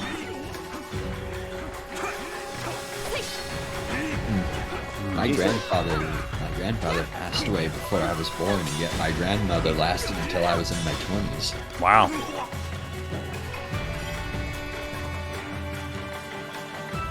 Oh, there's still something alive here?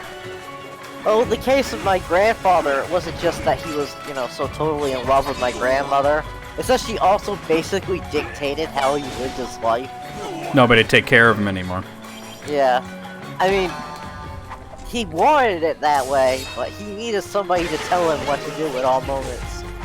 My dad's the same way. It's part of the reason why. So he's kind of helpless, huh? Yeah. I think for my grandmother is that she was really religious, so she had that to turn to. My great-grandmother passed away until I was in my 20s. My great-grandmother passed away... God, I guess I was in my 20s. I'm just trying to remember the exact year, but... Yeah. Well, actually, I could tell you, whatever your Metroid Prime 2 came out in. Yeah, my great-grandmother passed away, I think in about 2006. She was about 84 when it happened. My great-grandmother Goddamn, was, goddamn. I want to say 89. My grandma Annie was 94, and let me tell you something.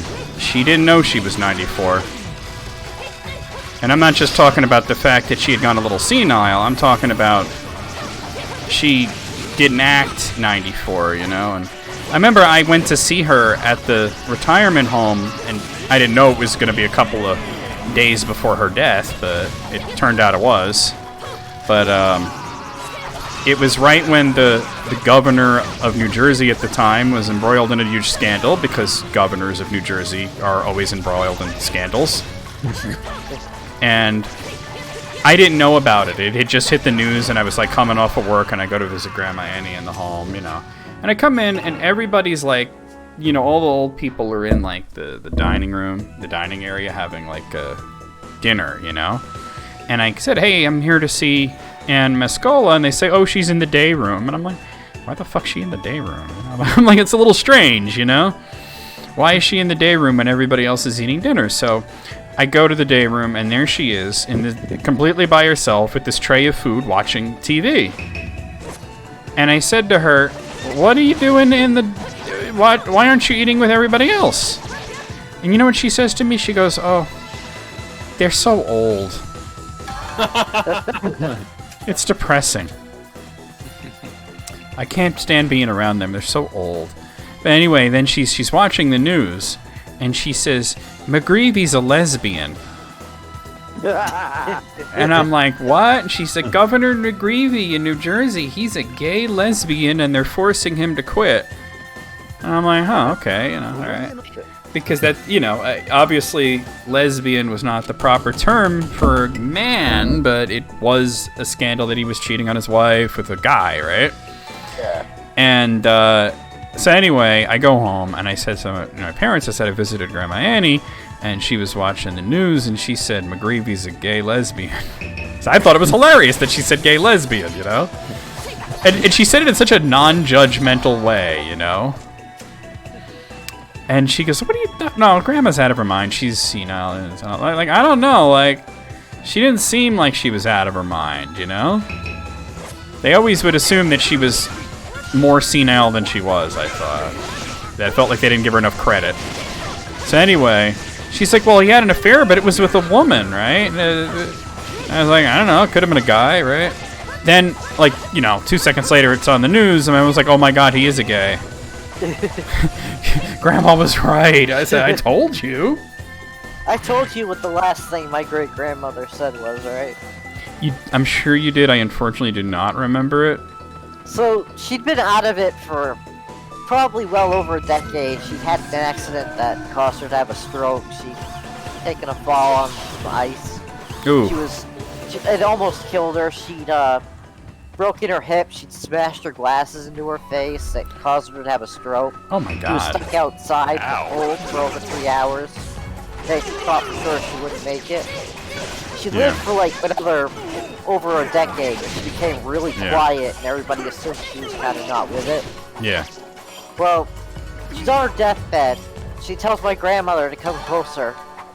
So my grandmother comes closer.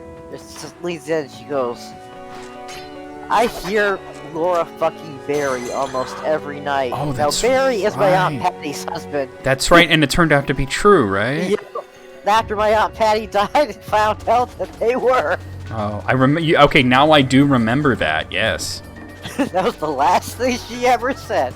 I hear Laura She had to get fucking that off her Barry chest. every night. Yeah, well, I mean, and what's funny is that my grandma Annie, you know, like I said, she was 94 and she had died like maybe 2 weeks after that visit. But it's not like she died of old age or anything. She fell and then had to have surgery, and you know, it all kind of downward spiraled from there. So it's kind of a similar situation, not as traumatic as a fall, but she had broken some bones, and you know, being 94 will do that to you. Yeah. And that's what killed my grandfather too. Her son, my grandpa Tony, he he was in the nursing home because for rehab, basically. That he had surgery, and he, had to spend a little bit of time in the nursing home for rehab before coming home. And we had like just gotten the news that he was going to be coming home like right in time for the holidays, and then like he fell and wound up having like pressure on his brain or something. That's what killed him. Well, my great-grandmother, the falls, like I said, she survived for over another decade afterwards, but Wow.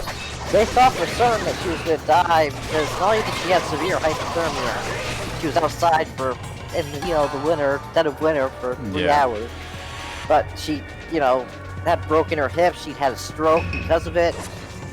She was throwing a blood clot to her brain, she had her glasses smashed into her face. Like, we don't think she's ever going to be able to recover from this. Sure enough, she did. She used to be she was a lot like Sophia from the Golden Girls. She just always had a quick quip for anything. Now, usually it was all incredibly inappropriate. Just like Sophia. Because she always had something ready, and she became really quiet after that accident. I always oh, sorry, go ahead. I thought you were done. Everybody thought it was like dementia or something. It turned out it was actually major depression. Oh dear. Because she lost, so much of her independence. Yeah, that'll do it too. I remember my grandfather, when he was in the nursing home, he told the nurses that he was depressed just to fuck with them, which turned out to be a really bad idea. I had to tell him you can't be playing those kind of jokes with these nurses because they're gonna put you on fucking antidepressants. Yeah. And then it's not so easy to just come off of those, I mean, my grandmother had such major depression that they actually, my great-grandmother, they actually tried ECT on her. Oh, well, I guess I've heard that it does have some benefits. It just seems like almost like it's on the same level as like a lobotomy almost, like it's like archaic. Well, they don't even do it the same way. Yeah. You picture, ECT, you picture like, what go over the cuckoo's nest when they're... Oh, well, I know that's a Hollywoodized version of it. Like, I know that it doesn't hurt. The reason they give you the thing to bite down on is because your jaw clamps. But these days, they don't even actually they don't call it electroshock therapy because they don't use electricity. They give you an overdose of insulin to trigger a seizure. Really? That doesn't seem like a good idea, but then again, people put leeches on wounds and shit, so... And actually, leeches can be a better idea than needles in some cases, too. Oh, yeah. Draw blood or do something. Because leeches' mouths have a natural anticoagulant. Not only that, but they tend to eat only the rotten parts of flesh. Well, that's what maggots do. Oh, that's maggots, right. That's different. Yeah, my bad. Confusing the two. Leeches, maggots, they're all insults for wormy people.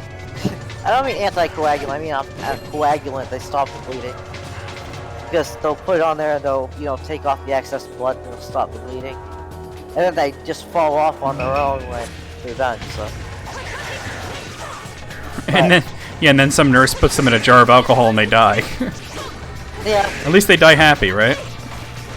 Yeah, that was full stomach. Maggots, so they use those mostly on burn victims because they eat only the dead skin. Yeah, I remember reading a study about that, and it was like the late 90s, and they were talking about how, they basically, it was because of Civil War medicine, where they mentioned that soldiers with not infected, but maggot-ridden wounds got less infections. But you'll see, I remember watching something and there was talk of, somebody had third-degree burns, and they're like, what are her chances? And they're like, well, if she pulls through the night, then we'll put on a layer of maggots and go from there. They say it so casually. You think there's some guy farming maggots for hospitals, like in like Dave Bautista's doing it? They actually are farmed in sterile medical conditions, because obviously maggots don't stay maggots for long. Yeah. Basically, Well, I don't know. that's possibly Dave Bautista had like the whole hazmat suit on. Yeah. Oh, it's not like he was making them to eat, so. I know there was a protein farm, but I'm just thinking of like all the people that are gonna see. Don't say what this is from, because all the people like on YouTube are like, "What the fuck is he talking about?" And we're just gonna keep going. It's like, oh no, he was raising maggots to eat. Yeah. Dave Bautista was. Yeah, he even made them garlic flavored. Yes. All right, here we go. Oh, I just fought 4 of these things. But yeah, for medical leeches and maggots, they have to do. It's their sole job is to just cultivate them. Because, like I said, you know, maggots obviously don't stay maggots for long. So they're basically constantly. They do sort of self-perpetuate, though. Yeah, so you basically, you know, you keep the sterile flies to produce the sterile maggots that grow into those sterile flies. They keep going because you never know when you're going to need the maggots.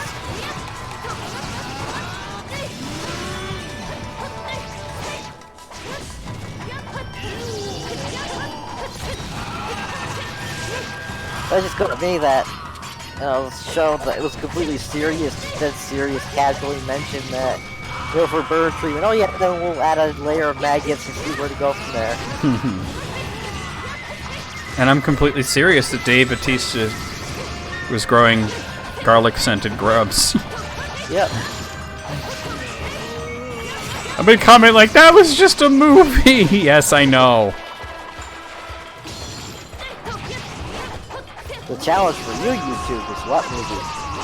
I would hope the majority of people would know, but I'm always disappointed. I mean, I hadn't seen that movie until last week.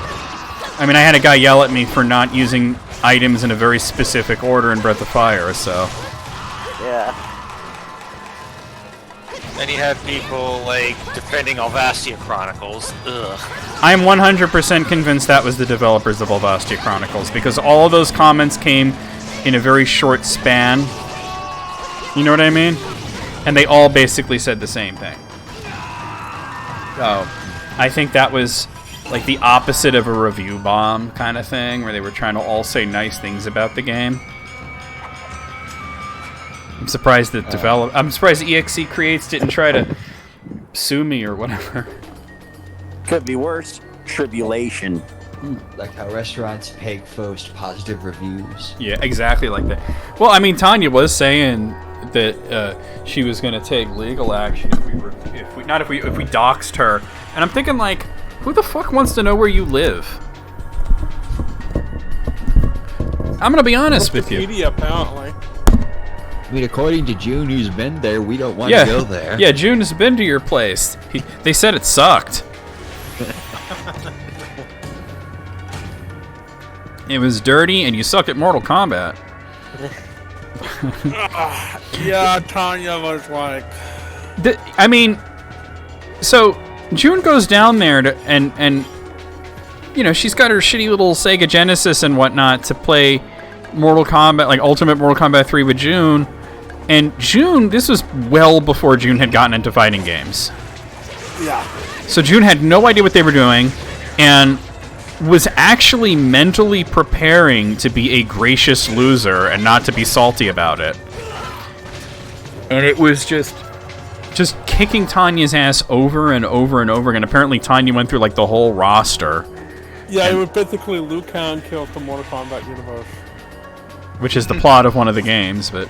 wow. You know, but I mean, it's funny because I just remembered like that one video I had of me playing Mortal Kombat 9 with Tanya for like something like nearly an hour, and it was just endless Ermac versus Scarlet battles, and she couldn't even win a round, you know?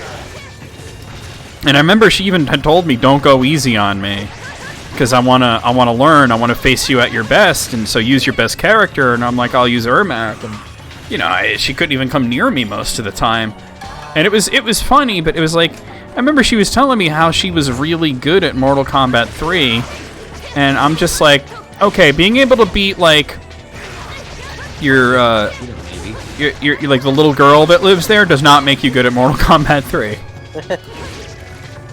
The little girl lives there was probably better. I hope that kid's okay. She probably got. I don't imagine that that kid would live with Tanya anymore. I don't even know anymore. Like I said, she probably got eaten. Ugh. Jeez. I mean, didn't you say that the place was also like really grimy? It was. It was like a hoarder house after you clean it out, but before you actually clean it out. So it's like a hoarder house for somebody who doesn't have a lot of shit. Yeah. It would. And just here's the crazy thing, though. That was probably how she tidied up because she knew company was coming. Damn. Like, imagine it on an average day, right? I don't like to think about it. And I know you're a little bit of a germaphobe and whatnot, so, you know, it could be a slight exaggeration, but the way you described it, I don't think you're exaggerating all that much. It was filthy enough. Like it clearly had not been vacuumed. She's like, vacuums are for fancy people who have indoor bathrooms.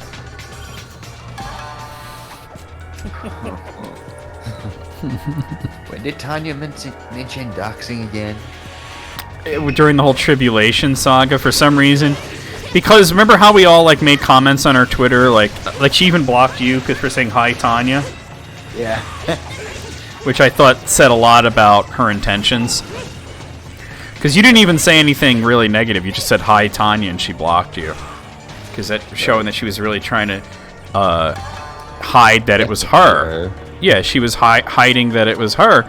And and I remember that the whole thread that I had made on Steam about it, you know, and where I had called her out directly for all this weird behavior and all the crap that had happened in the past day or so, and the title of it was Really, Tanya? And she seemed to be under the impression that we were doxing her by revealing that that was her name. And it's like, okay, you know. And that we were going to try to reveal, like, her, I don't know, like, where she lives or whatever. And I'm just thinking, like, to who? Who fucking cares? Yeah, for real. None of us agrees with doxing. I mean, unless you're a Nazi. In that case, get fucked, but... Yeah. We've expurged all those from this server. That we know of. See, I like to think if anybody is, like, really kind of like a low-key chud, and they're hanging out in the Discord, they see our conversations, and they're gonna realize it's not the place for them. I don't know, Jake was being kind of alarming yesterday. I don't think he meant it that way, but I even said, like, Jake, you're creeping me out, man. Like, what the fuck? What was he saying? I forgot what it was, but it was... First, he's like, I don't get why people are so down on cops all the time. Oh, yeah. Well, I think that comes... Honestly, I think that comes from a place of ignorance. I was like, don't start, you're gonna start something. Yeah. Well, I love that you said that's not very cash money of you. Yeah. But because I had said something earlier where he had said something not like kind of borderline chuddy like that, but just something really stupid. It was kind of racist. We were talking about Final Fantasy VII, and I brought up Barrett, and he's like, well, what's Barrett's last name? Does he have a canon one? Oh, because he said something. Yeah, and he said, oh, I wanted to vote for somebody named Barack Obama, and I was like, dude, I don't think he meant it to be racist, but it definitely was. Like, hello? You're calling a black guy Obama? And I don't think he realized it until I said it, but I was like, yeah, don't. Not a good one. Not a good joke. But yeah, the cough thing, I was like, that's not very cash money of you. I thought that was a really fucking... Because I think I'd seen that same fucking Tumblr thread that you were referencing. I don't even know why I felt like it was real. I thought it was hilarious. Like, Jake, that's not very cash money of you. I love how I started that as like a mocking voice, like, that sort of like hicky Richard Christie thing that I started with Chris, and then it became Sans's voice. And now I just use it for everything. Like, oh yeah, I use that voice for all sorts of things. It's like Frank's Red Hot. I put that shit on everything. By the way, Frank's Red Hot, excellent hot sauce. It is. I do. Oh, Jesus Christ, Gibbs. Oh, with the cop thing, he's like, I don't get why people are so down on cops. I don't think all of them are that bad. See, I think that comes from ignorance, because there are a lot of people who really believe that there's good cops and bad cops, and okay, so when we say ACAB, do we seriously think that every single person that is a cop is an absolute piece of shit? No, what we're saying is that it's systemic. Right. And that by continuing to be part of that system, they are guilty by association. Mm-hmm. And I think a lot of people don't get the hyperbole involved in that, and that it's like, ACAB is about the fact that the police, the concept of police in the United States and Europe has deep systemic flaws. I think it also comes from simply not having very many, if any, incidences with the police. Oh yeah, which also comes from, like, you know, obviously a place of either privilege or just being sheltered in general, but yeah. But people would be like, I don't know, I got pulled over and the guy was really nice, left me off with a warning. Not all cops, you know, and you're thinking, yeah, if your complexion was a little darker, maybe you would have been beaten to death. Sir, can you please step outside of the car? Because for a while I thought it was a bit of hyperbole, and then I mentioned recently last year that I got pulled over and searched and everything because my long hair made me look like a weed head. Yep. Yeah. And they're trained to do that. They don't, like, choose to be like that. They're actually taught in the police academies to profile people in that matter. I mean, some of them are all too gleeful to do it, but I'm saying that, like, somebody can go in with all the best of intentions and be a cop and just be totally indoctrinated into being a piece of shit. Alright. Oh, no, we're not doing this. We're not doing that. Big fat sack of no. I know you don't get a sword. I know you don't get a sword for beating that one. It takes like an hour to go through it, and it's terrible. And it's not necessary to 100% the game. I did it in my YouTube playthrough anyway. If anybody wants to see me do it, go to the fucking other playlist. Were ninja kites actually a thing in history? No. We talked about that a while ago. I said, you know, I wonder if anyone ever attempted it. And notice I said attempted it, because it's very impossible. It's a thing in Japanese, like, poems and stuff, you know? Like, it's a romanticized view of what ninja were capable of. Do you know where the whole, like, tropey idea of a ninja came from, with, like, the black suit and all that? It's a really interesting story if you don't know it. I do not. Okay. Because ninjas were spies and assassins, they generally wore whatever they needed to wear to blend in. They were supposed to be innocuous and be able to wear whatever they needed to get close enough to their target, right? So, anyway, there was an actual, it was a play that was being put on, right? And in Japan, a long time ago. It was after the heyday of ninjas. So they were already being kind of romanticized, right? Anyway, what happened was there would be these giant puppets of things like, you know, like dragons or whatever. And much like they still do today in onstage productions, there would be people manipulating these puppets that would wear all black so as to you wouldn't really notice them as much. It was stagehands. And stagehands that would wear all black, and they still use this. And in the play, one of the stagehands killed one of the characters. And it was something that was very shocking because you were supposed to ignore the stagehands, and then you didn't know that this particular guy was part of the show until he took, like a stage knife and fake stabbed the guy and then ran off. And it was the fact that he was a ninja, so that's where the idea of ninjas wearing all black came from. And it became a very popular thing, like, because people were so like, oh my god, mind blown, greatest twist ever. Every Japanese play with ninjas started to abuse that tactic until people actually started expecting it to happen. Huh. I told you it was a cool story. Alright, we'll go to Sagami. All I knew is that it was more likely that they wore dark blue than black. Well, like I said, it was more likely that they wore whatever everyone else was wearing because they needed to blend in. And to be honest, that's only if they needed to get close to the target, because usually it would be an arrow from a distance sort of thing, you know? And they were also very accomplished archers. As a matter of fact, ninja and samurai were expert archers, and the whole sword thing came from, you know, the romanticized thing where the samurai started writing poems about what great swordsmen they were. When, in their heyday, when they actually were fighting, it was actually considered shameful to be an accomplished swordsman because it meant you let your opponents get close to you. And that you're a shitty archer. There was one guy who must have actually been a shitty archer because he wrote all these poems about what an amazing swordsman he was, and they caught on, you know. Wait, I am heading completely in the wrong direction. Like, I'm in the right area, but I need to go left. This guy's thinking, like, didn't you just come through here?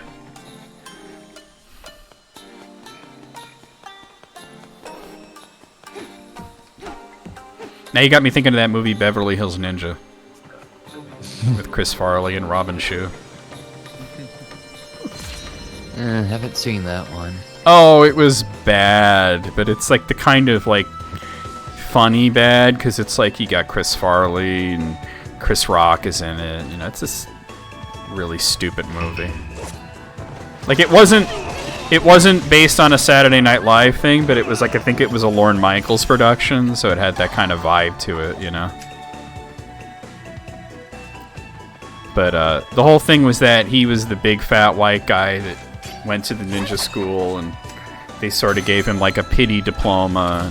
And, yeah, all right, kid, you're a ninja, you know. And joke is we taught him wrong on purpose. yeah. Hey, but he, you know, he thought he was an actual ninja, and the Robin Shue was like the other guy, like his adopted brother from the ninja clan, who basically followed him around and made sure he wasn't too much of a fuck up. But the funny thing is, when he was doing his ninja stuff, like his costume was just like a fake mustache or something, whereas Chris Farley would put on the whole like stereotype garb, you know. Also, Chris Farley did almost all of his own stunts because he was apparently very limber for a fat guy, mostly probably due to the massive amounts of cocaine that he was putting in his body at the time. Like, y'all ever see that Chris Farley appearance on Letterman where he comes in like gangbusters and it's like doing the splits and cartwheels and grabbed a guy from the audience and yeeted him into a dumpster, and he's like screaming his head off and everything, and it was his whole like big intro, and then, you know, he's like out of breath and he's trying to talk to Dave Letterman, and Dave's like, "Are you okay?" And he's like, "Hi, Dave. You ever get that feeling like your heart is beating way too fast?" And Letterman said something like, "You need to lay off the candy," and it comes off as like a fat joke, but I think he meant cocaine. Nose candy. Yeah. I mean, I remember watching a little informational video about Sigmund Freud and how much he loved the old nose snow. He knows snow. You know who is a great fictional coke fiend was Sherlock Holmes. He mention that. And I am in the recent movie with Robert Downey Jr. There was a reference to it where they don't outright say cocaine, but Watson says something like, "You know, this stuff you're taking is supposed to be for eye surgery, right?" Because that's what cocaine is for. You're drinking embalming fluid. I know, it's invigorating. In the Sherlock Holmes books, he took cocaine when he wanted to be more alert. He took opiates when he wanted to relax. I mean, that will work. You know, a little too well, I would think, but... Yeah. I mean, that's what killing Chris Farley, a combination of cocaine and heroin. Yeah. The 8-ball, right? Yeah. Oh, screwball. That's what it was. Chris Farley was a weird guy, and I heard this story that David Spade had about Farley on Saturday Night Live. He said that David Spade was dating this girl that was in Playboy, right? And apparently that was something that everybody teased him about, that he was dating this girl that was in Playboy.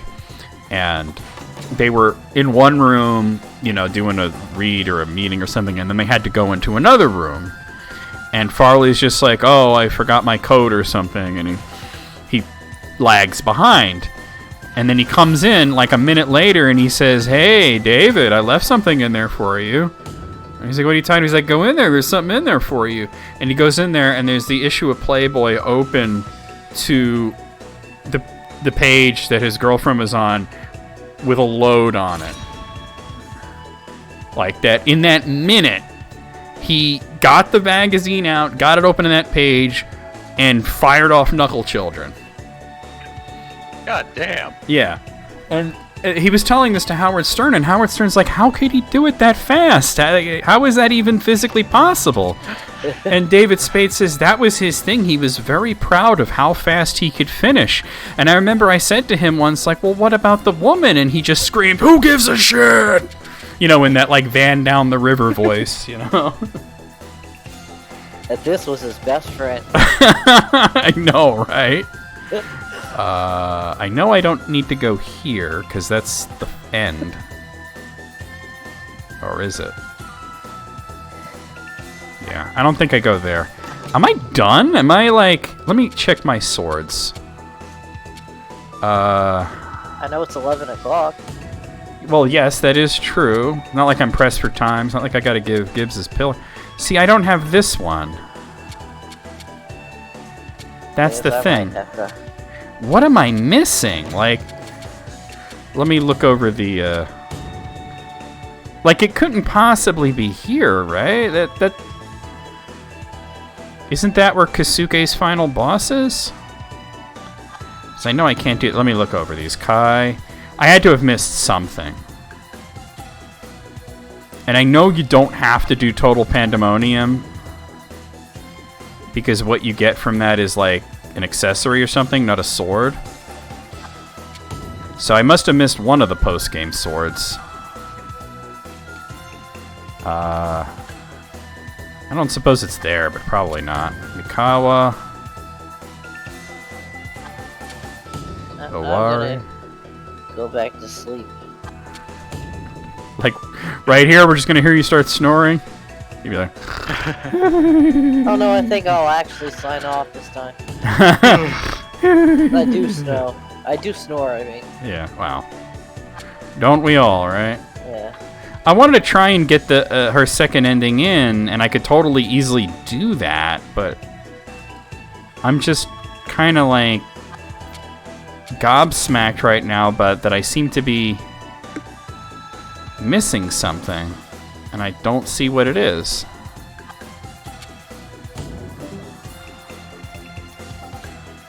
Huh. Oh, damn it. I'm trying to go... Oh, there we go, Iga.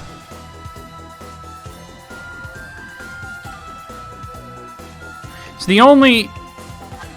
boss layer that I haven't done is that one. Oh, there's that and Yamato. Alright, so there's two of them. One of them...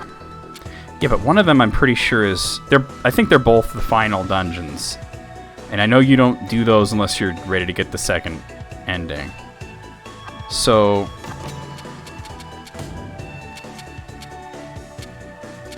the fact that I can't find... Is it just the one sword? Let me see. Got that one. It's this one. It might be from... You know what? I think it's from getting the second thing. Oh, I can get this. So you say Muramasa. Yeah, these are the last few swords, and the only thing preventing me from forging them is this. And this might actually be from beating her second boss. I'm gonna go ahead and do that if you guys don't mind hanging out a little while longer. I don't care. Yeah. No. Just making sure. I just don't remember which side of the map is her final boss. And I have to equip very specific swords for this to make it work. I need to find them. Oh my god. Alright.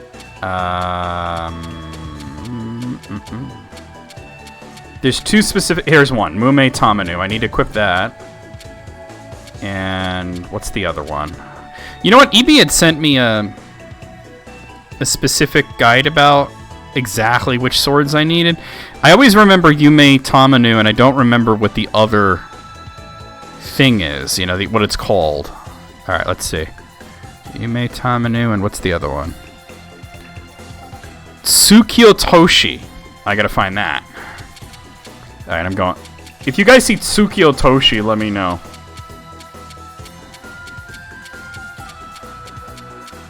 I knew it was one word, I just couldn't remember what it was. No. Going through this very slowly. Tsukio Toshi. That's Tsukimagiri. There it is! And here I'll just put the best short sword I have, which is this. No, actually, no, it's not that. It's this. Alright. I just don't remember which side I'm supposed to go to. Actually, this should say it. Monohime's second story ending... Yamato. Alright. So it's this side.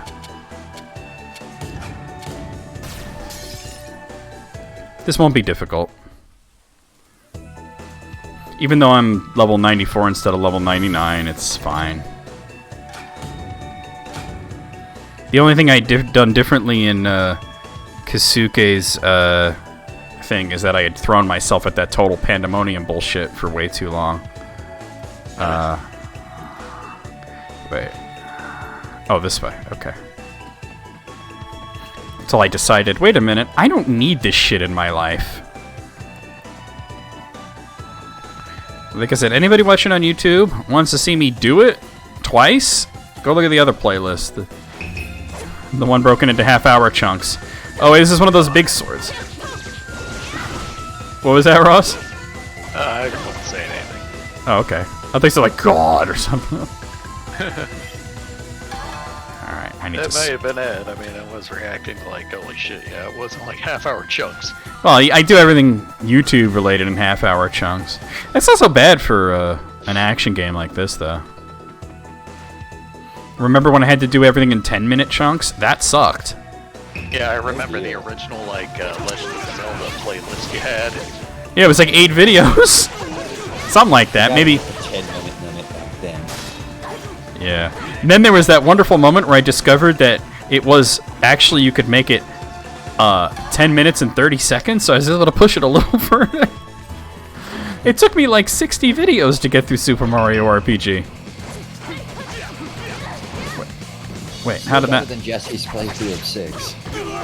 Well, that just took him a long time to do. Oh, this is one of those big swords. I don't like those. There we go. Big curved swords. You seen those warriors from Hammerfell? They have curved swords. Curved swords. It's like, are you hitting on me, sir? I remember reading a story about a guy who let his girlfriend play Skyrim on his computer, but he forgot that he had it heavily modded. So she made a character and committed some minor crime. And the guards came up to her like, oh, hey, you know, you're a criminal. We're going to have to deal with that. And one of the options was like, can't we handle this another way? And she chooses that, and then they start having sex. Oh, gosh. Yeah, and she thought that was legitimately what Skyrim was, because... And she's like, what kind of fucked up games are you playing, you know? Like... It just goes into this whole animation of the guard fucking the character, you know? And she's like, what kind of fucked up games are you playing? And he's like, it was a mod, and she's like, this isn't helping. That means that you chose for that to be in the game.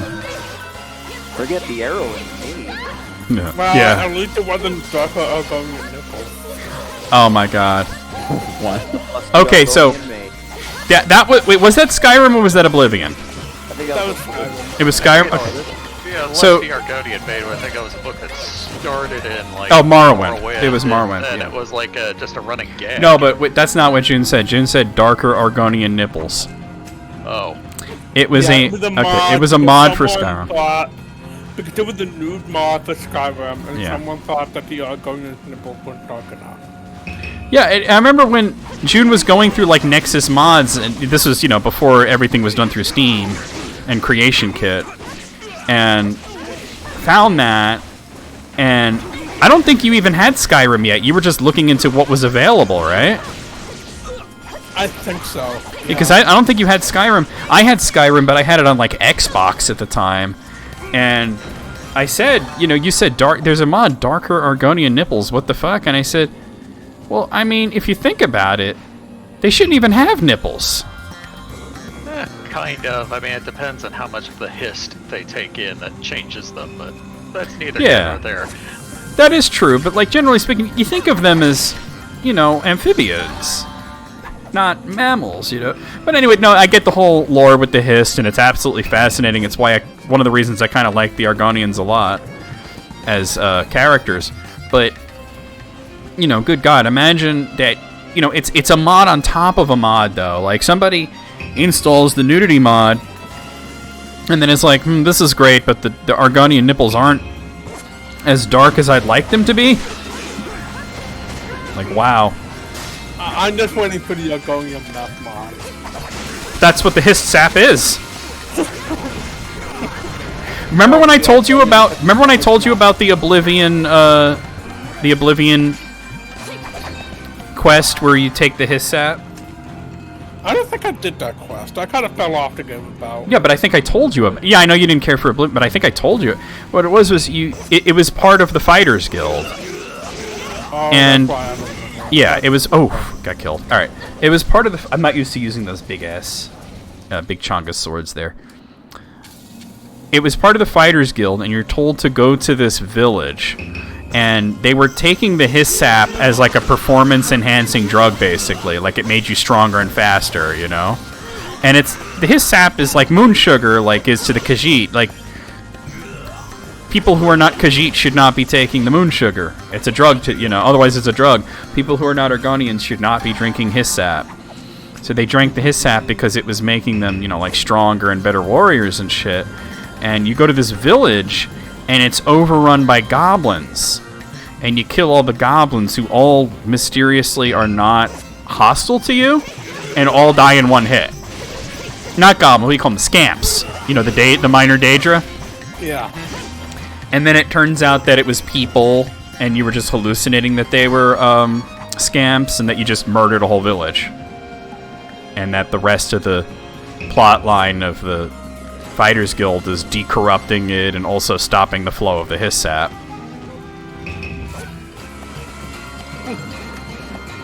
Wait, I probably have to go down there.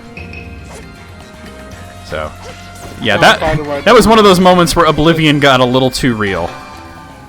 Yeah, that sounds about right. ESO, the major kill quest in ESO, has Seogorath in it. He's always a blast. He's always a blast. Kitty was watching me, and I described him as, what if Joker were, an omniscient deity, and also, Scottish. Yeah, pretty much. And Kitty was like, that is horrifying. You want a little bit of Elder Scrolls trivia that you may not know about Sheogorath? Tell me. So, technically speaking, in Skyrim, if you meet Sheogorath, that's actually the player character from Oblivion that you're meeting. I've heard that theory, yeah. It's not a theory. It's canon. And it's because in the second expansion to Oblivion, which is called the Shivering Isles, it takes place on his plane, Sheogorath's plane of Oblivion, which is called the Shivering Isles. and you have to defeat the god. You will learn that like Sheogorath is a triumvirate with another god. He's the god of chaos, and that there's Jiglog, who is the god of order, and that you have to destroy the god of order. And you find out that it's part of a cycle that whoever destroys the god of order becomes Sheogorath. So after that, like the main character from Oblivion is canonically is Sheogorath, the god of madness. And what's funny is that after you beat the campaign of Shivering Isles, if you go to Sheogorath's statue and activate it, his butler comes and basically admonishes you for praying to yourself.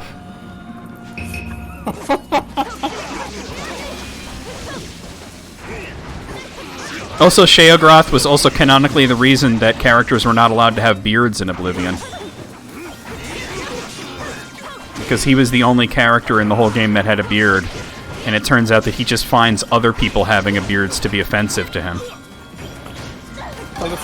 Yeah, he's the only one allowed to have one. Oh, and if you attack him, it has the most amazing way of killing you off. Like, if you hit him in any way, he says, "You shouldn't have done that," and then he teleports you to a specific spot on the map, but really, really high up. So you just fall to your death. And what's funny is that if you know where that spot is and you go there, you can find all the bodies of other people he's done that to. Yeah, Sheogorath is always hilarious. ESO is a lot of fun, and it's going to take me a while to get through it, but once I'm done, I'm going to start going through the other games. And I'm actually looking forward to playing Oblivion. Well, I mean, Oblivion... My only major issue with Oblivion... Well, I have two issues. One is that the combat system's a bit clunky. You get used to it after a while, but it doesn't feel like Morrowind and Skyrim do, you know what I mean? Don't get me started on Morrowind. Yeah. Yeah, but like Morrowind you could play. I mean, Oblivion to me, like, I don't know, it always felt like you were throwing your body around in combat, you know? But my major issue is that, and this goes back to the combat thing, is that it pigeonholes you into playing a warrior character. Because it's the only really viable way to play it. That is kind of Skyrim's problem too, because eventually you get turned into, like, you know, this warrior mage, thief hybrid. Yeah. You know, flinging arrows all over the place.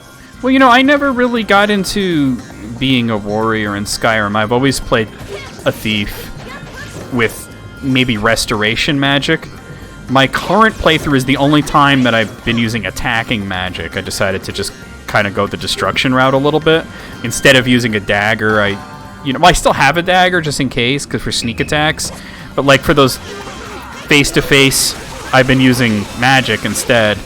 And it's the first time I've ever done that, but I mostly do stealth kills, you know?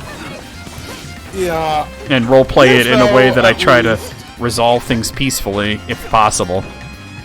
ESO at least lets you just sort of do whatever you want. Like, you can pick a role and just go for it. Like, I've been going, I pick a class and pretty much kind of pigeonhole into that class.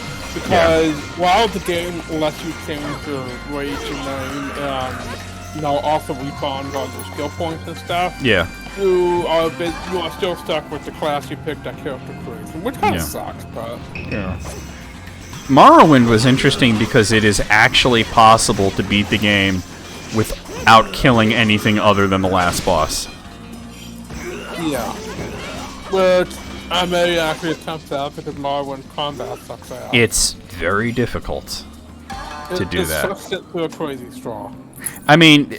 No, I'm talking about beating it without killing anything is very hard, mostly due to the fact that it's basically just a trick that speedrunners use, you know?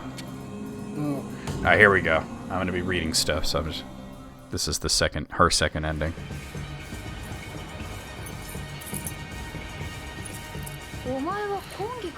You are Kongiku's sister? Why have you followed me Why have you followed after me, all covered in wounds? It discovered that Kangiku took the mask. She is now being held captive. Inarimiujin's servants have surrounded this mountain. You need to escape. You are trapped. You will now be judged according to the customs of our kin. But, because this area is so close to a temple, we cannot act with haste. If you oppose us, you must face Kisuke, master of the Muramasa and the Oboro style.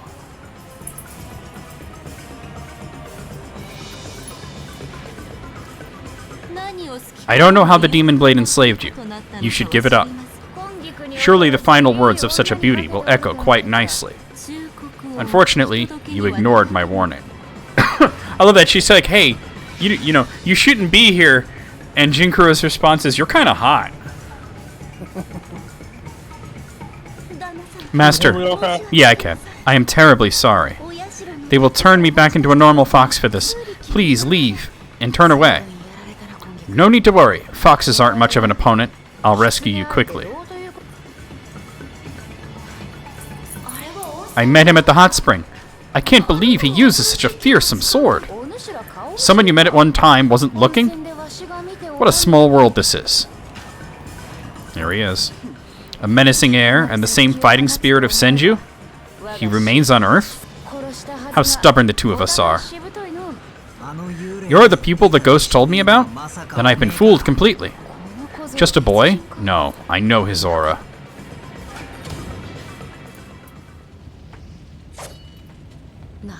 I see. It's not Senju's soul, but he employed the spirit fusion secret art. To keep Oboro style alive, he offered up his soul to save this boy's life. An awful thing to leave behind. Let's see who's the best at Oboro style. Alright, final boss number 2. I am not using that big-ass chunk as sword. So, you know, June, have you ever played Arena or Daggerfall, though? I have not played Daggerfall, but I have played through Arena, and I actually got pretty far in, but I got the Daggerfall was just a hot enough, but I am going to keep playing Daggerfall. Yeah, I figured you would go with that. Yeah, so I don't know what I'm going to do about Morrowind. I had an issue with the Steam version. I don't know if you'll have an issue with it, but I had an issue where it was like way too dark. I think I remember you talking about that. Yeah, and all the fixes that I found were always like, they were saying the Morrowind's supposed to be dark, and I'm like, look, I've played Morrowind before. The Steam version is way too dark. It's not supposed to look like this. And I actually had to make myself an enchanted ring that lit everything up so that I can fucking see inside of dungeons. Because I'm not about to carry a fucking torch everywhere. I play a stealth character. And that also uses up, you know, one of your hands, so. But yeah, people online were really unhelpful about it, and it seems like it's just, it might not be an issue now, because that was like kind of 2 computers ago, but it just looks like certain graphics cards, Morrowind's gamma does not go up no matter how much you push it up. I suppose I'll find out. Yeah. But like I said, if you do run into that issue, I could tell you the console commands to give yourself the necessary item that'll light it up. I think there's like a source code for Morrowind. Let me look at that. I don't think Morrowind's on the Switch. That'd be cool if it was, but... Whoa, stay away. There's one called OpenMW. And it's still in development. Oh, okay. I thought you said Switch port. I was like, what? No, I said source port. Source port, okay. A source port would be nice. Because you gotta figure that was based on, like, you know, like what? Windows XP? Yeah. It ran really great, the Steam version, but, like, it was fast as fuck, you know. But, I didn't have that many crashes or bugs. But I just had that constant issue with the gamma being way low. God, he's so much easier than she was. He's barely attacking me. Mostly because I'm keeping him in fucking block stun. I'm gonna wait. Oh, okay. Maybe I shouldn't have done that.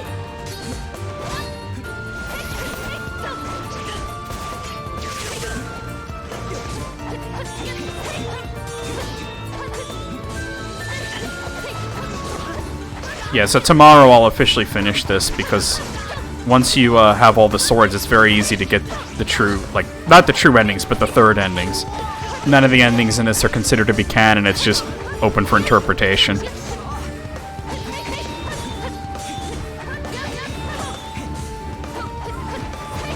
Oh! She's got that Daigo parry. No! Oh, I'm gonna... Oh. Oh, fuck off, dude. All that for 3,000 damage. I feel like Thanos, all that for a drop of blood. Yeah. Oh, June, I watched Eternals. It was not all that great. I saw. Yeah. I mean, it wasn't... To be honest with you, I'm it wasn't uninterested in anything Marvel or DC. I don't know. Shang-Chi was dope, though. I'm just kind of burnt out on... Yeah. No, I get you, but I would say when you do get unburnt out, Black Widow and Shang-Chi were very good. I'm into it then. I haven't seen Shang-Chi, but Black Widow was dope. Yeah, Shang-Chi was really good. It was actually very funny in a... Not in a Joss Whedon-y way, but, you know...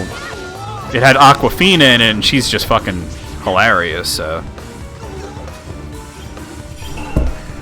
I love the story he tells at the beginning, when how he met her, was that she had no idea that he could do, like, karate and shit, right? So, she stepped in between him and some much larger guy who was bullying him by calling him Gangnam Style, and he's like, bro, I'm not even Korean, and he's getting all in my face, and then she steps between us and starts screaming the lyrics of Hotel California at him. And she's like, yep, confusion is the best weapon. Against idiots. It really is. It made me think of that story about the original two members of Zombie Sneak Attack meeting in a Turkish bathhouse and screaming Bon Jovi lyrics at each other. I lost to a girl? Yeah, exactly. I lost to a girl? How pathetic. But if I'm going down, I'm taking her with me. Oh my. We have taken each other out. This wound is too deep. There's no saving me now. Oh, what should I do? Hold steady. I have been fatally wounded. Senju took care of me so neatly. This life is over. A spirit fusion. Then I will save you with all my will. But you must remember one thing I leave as proof of my life. Oboro.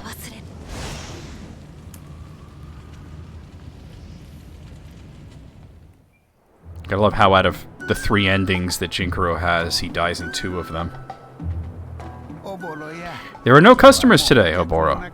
So why don't we close up a little early? Okay, Grandpa. It's like our deceased daughter has come back. It's given me reason to live. We found you collapsed in front of our door. Good thing your health returned. I forgot who I am, but you took me in like family. How could I ever thank you? Don't you worry. Stay here as long as you like. You're like our real daughter. And you look suspiciously like that princess that died a few years ago. You don't feel well again? You cried out in your sleep last night, too. And I was saying those same names again? You always say Oboro and Jinkaro. I was sure Oboro was your real name. Oh, the same fox is here again. Calm down, Moogle. He's not even here, but I'm still saying it. There was some fried tofu left over. Just wait here and I'll get you some. See that, June? Don't do this. Don't feed the wild kitsune. Even if there's trains going by.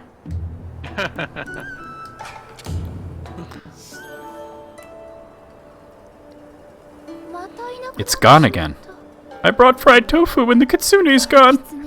Why does it always look at me with such sad eyes? Are we connected somehow? Just who am I anyway? It feels like I've forgotten something very important. I can go for some fried tofu. Never had tofu. You know what else I can go for? 4.5 pounds of baby back ribs. It's an Oni! An Oni is here! Oh, there are 3 of you here. I've grown tired of mountain food, so I thought I'd catch myself some humans. Grandma and Grandpa look a bit tough. I'll have to stew you slowly in a pot. I can't wait till I get home, though, so I'll peel and eat the girl right now. Like she's peel and eat shrimp. Oh, Namo Amida Buddha. Please save the life of this young girl. Oh, Namo Amida. Oh my, it's the man-eating Onai that also appeared in the village, next village over. You two escape while I distract it. Just keep running, and don't look back. That sure was nice when I gobbled down 2 girls from the neighboring village. But you're so soft and fair-skinned, I'm so excited. I just can't stop drooling. Wow, what a creeper. Stop talking about it and do it, right? The boss will surely eat all of her. I should sneak a tiny bite for myself. Even if it's seen from afar, our boss's form can send a master swordsman fleeing.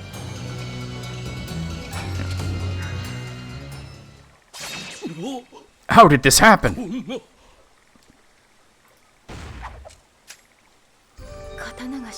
The blade felt so comfortable in my hand, like I was born swinging it. She doesn't even have Jinkuro's soul in her anymore, and she can still use the blade. That's what makes this ending so cool. My word! You wiped out all the Onai in one swing! Oboro, who are you anyway? You're right. It's not normal that I could kill these Onai so easily. If anyone learns of this power, it may bring disaster down upon both of you. I must leave here to learn my identity and also discover who Jinkuro is.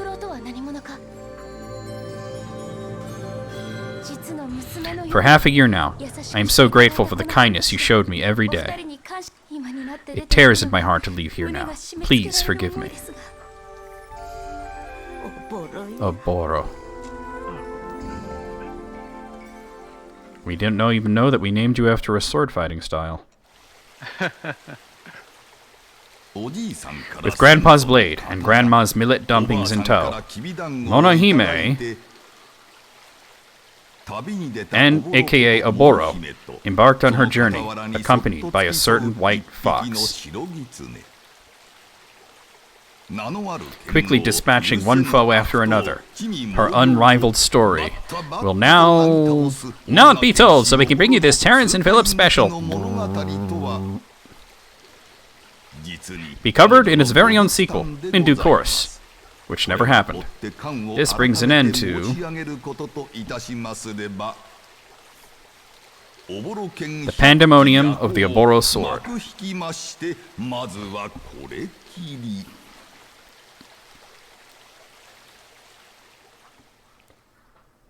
2 more endings. 2 more endings.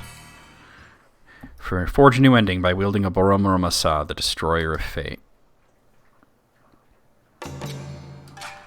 I'll figure that shit out next week. Gibbs, don't be licking my pillow. I will kick your ass. Dude, if I lay down to go to bed and my pillow's wet, we're gonna have words. Alright, guys, well, I'm gonna stop the recording here, so, see y'all, YouTube bitches, yeah.